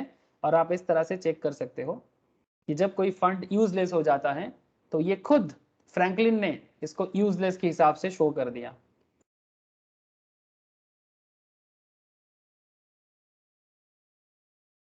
सुपर इंस्टीट्यूशनल डायरेक्ट प्लान देख पा रहे हैं सर आप लोग, इसका कार्व देख पा रहे हैं ना, देखो ये देखो, जितना परसेंटेज में वो फंड जंक हो गया वो उतना परसेंटेज में ये डाउनग्रेड हो गया, एनएवी प्राइस जो है इसका उतना परसेंटेज में गिर गया, सिंपल बात है, ठीक है। स्मार्ट मूव था, बिकॉज देखो जो फंड परफॉर्म नहीं कर रहा है अब उसके बारे में क्या कहना। फ्रैंकलिन में टेक एटलीस्ट अ ईयर और year or a half to get back to the previous NAV levels. ठीक है. The only reason I am discussing the Franklin and Vodafone issues is to make you understand the debt fund too are risky. Debt fund भी risky होते हैं. Invest in them only after you fully understand the risk involved. I will stop this chapter now. Before I wrap this up, I would like to give you a quick insight into the direction we are heading in this module. अब हम लोग धीरे-धीरे क्या है, equity mutual समझ गए, डेब्ट fund का कुछ बाकी है, डेब्ट फंड आगे चर्चा करेंगे, और भी कुछ डेब्ट फंड है जो हम लोग का आगे का डिस्कशन रहेगा. तो आई होप कि आप लोग अच्छे से ही समझ पा रहे हो कि किस तरह से मार्केट चलता है. क्या सर समझ पा रहे हैं ना आप लोग मार्केट Yes. का फंक्शंस, कैसे मार्केट काम करते हैं, म्यूचुअल फंड कंपनीज किस तरह से परफॉर्म करते हैं. डेब्ट फंड मतलब रिस्क फ्री है ऐसा बिल्कुल नहीं है. हाँ, डेब्ट फंड में भी रिस्क होते हैं और उसके रिस्क का अलग अलग मैटर आपको फ्रैंकलिन वोडाफोन का आइडिया भी बहुत अच्छे से समझ में आ रहा होगा कि किस तरह से फ्रैंकलिन का इन्वेस्टमेंट था वोडाफोन आइडिया में. 27,000 करोड़ का डेब्ट है. और वोडाफोन का करंट हालत आप लोगों को पता है, आप देखना चाहते हो तो देख सकते हो गूगल में जाके वोडाफोन आइडिया का शेयर का हालत, उसका फाइनेंशियल स्टेटमेंट मैं दिखाऊंगा नेक्स्ट दिन, कोई बात नहीं, नेक्स्ट क्लास में दिखा दूंगा. खुद से भी कुछ रिसर्च करो आप लोग, जो लोग स्टॉक मार्केट में ऑलरेडी हो they can also understand easily. जो नहीं हो वो धीरे धीरे स्टॉक मार्केट क्लास जब कर लोगे और आइडिया आ जाएगा. अभी इतना समझ लो कि म्यूचुअल फंड कैसे काम करते हैं. मौसमी, अनिमेश, नंदिनी तथा रोशनी बोलो, समझ में आ रहा है? है दादा. হ্যাঁ স্যার হ্যাঁ স্যার ঠিক है. মৌসুমি প্রিভিয়াস লেকচারস গুলো করেছিস তো, পুরোনো গুলো হ্যাঁ স্যার বোঝা যাচ্ছে, কানেক্ট হচ্ছে? হ্যাঁ ठीक है. जिसका अगर कोई भी किसी का कोई पुराना क्लास मिस है, प्लीज पुराना क्लास करते रहिए, क्योंकि अगर क्लास मिस है ना कनेक्ट करने में दिक्कत होगा. क्योंकि धीरे धीरे आप लोग एक चीज समझ पा रहे हो, एक अभी अल्टीमेट में जा रहे हैं, मतलब एक मतलब मैच्योर स्टेज में जा रहे हैं हम लोग. जितना और आगे आगे बढ़ते जाएंगे ना और मैच्योरिटी स्टेज में पहुंचेंगे, मतलब और एडवांस लेवल में जा रहे हैं. तो म्यूचुअल फंड धीरे धीरे आपको और इंटरेस्टिंग भी लगेगा और काफी मैच्योर भी लगेगा, है ना, क्योंकि इजी चीज हम लोग स्टार्टिंग में करके आ गए. अब धीरे धीरे जितना आगे जाएंगे डेब्ट स्कीम में और भी एक क्लास लगेगा. ठीक है, तो फिर जाके बेंचमार्क वगैरह और भी बहुत सारा चीज़ है जो आपको मैं आगे आगे समझाऊंगा.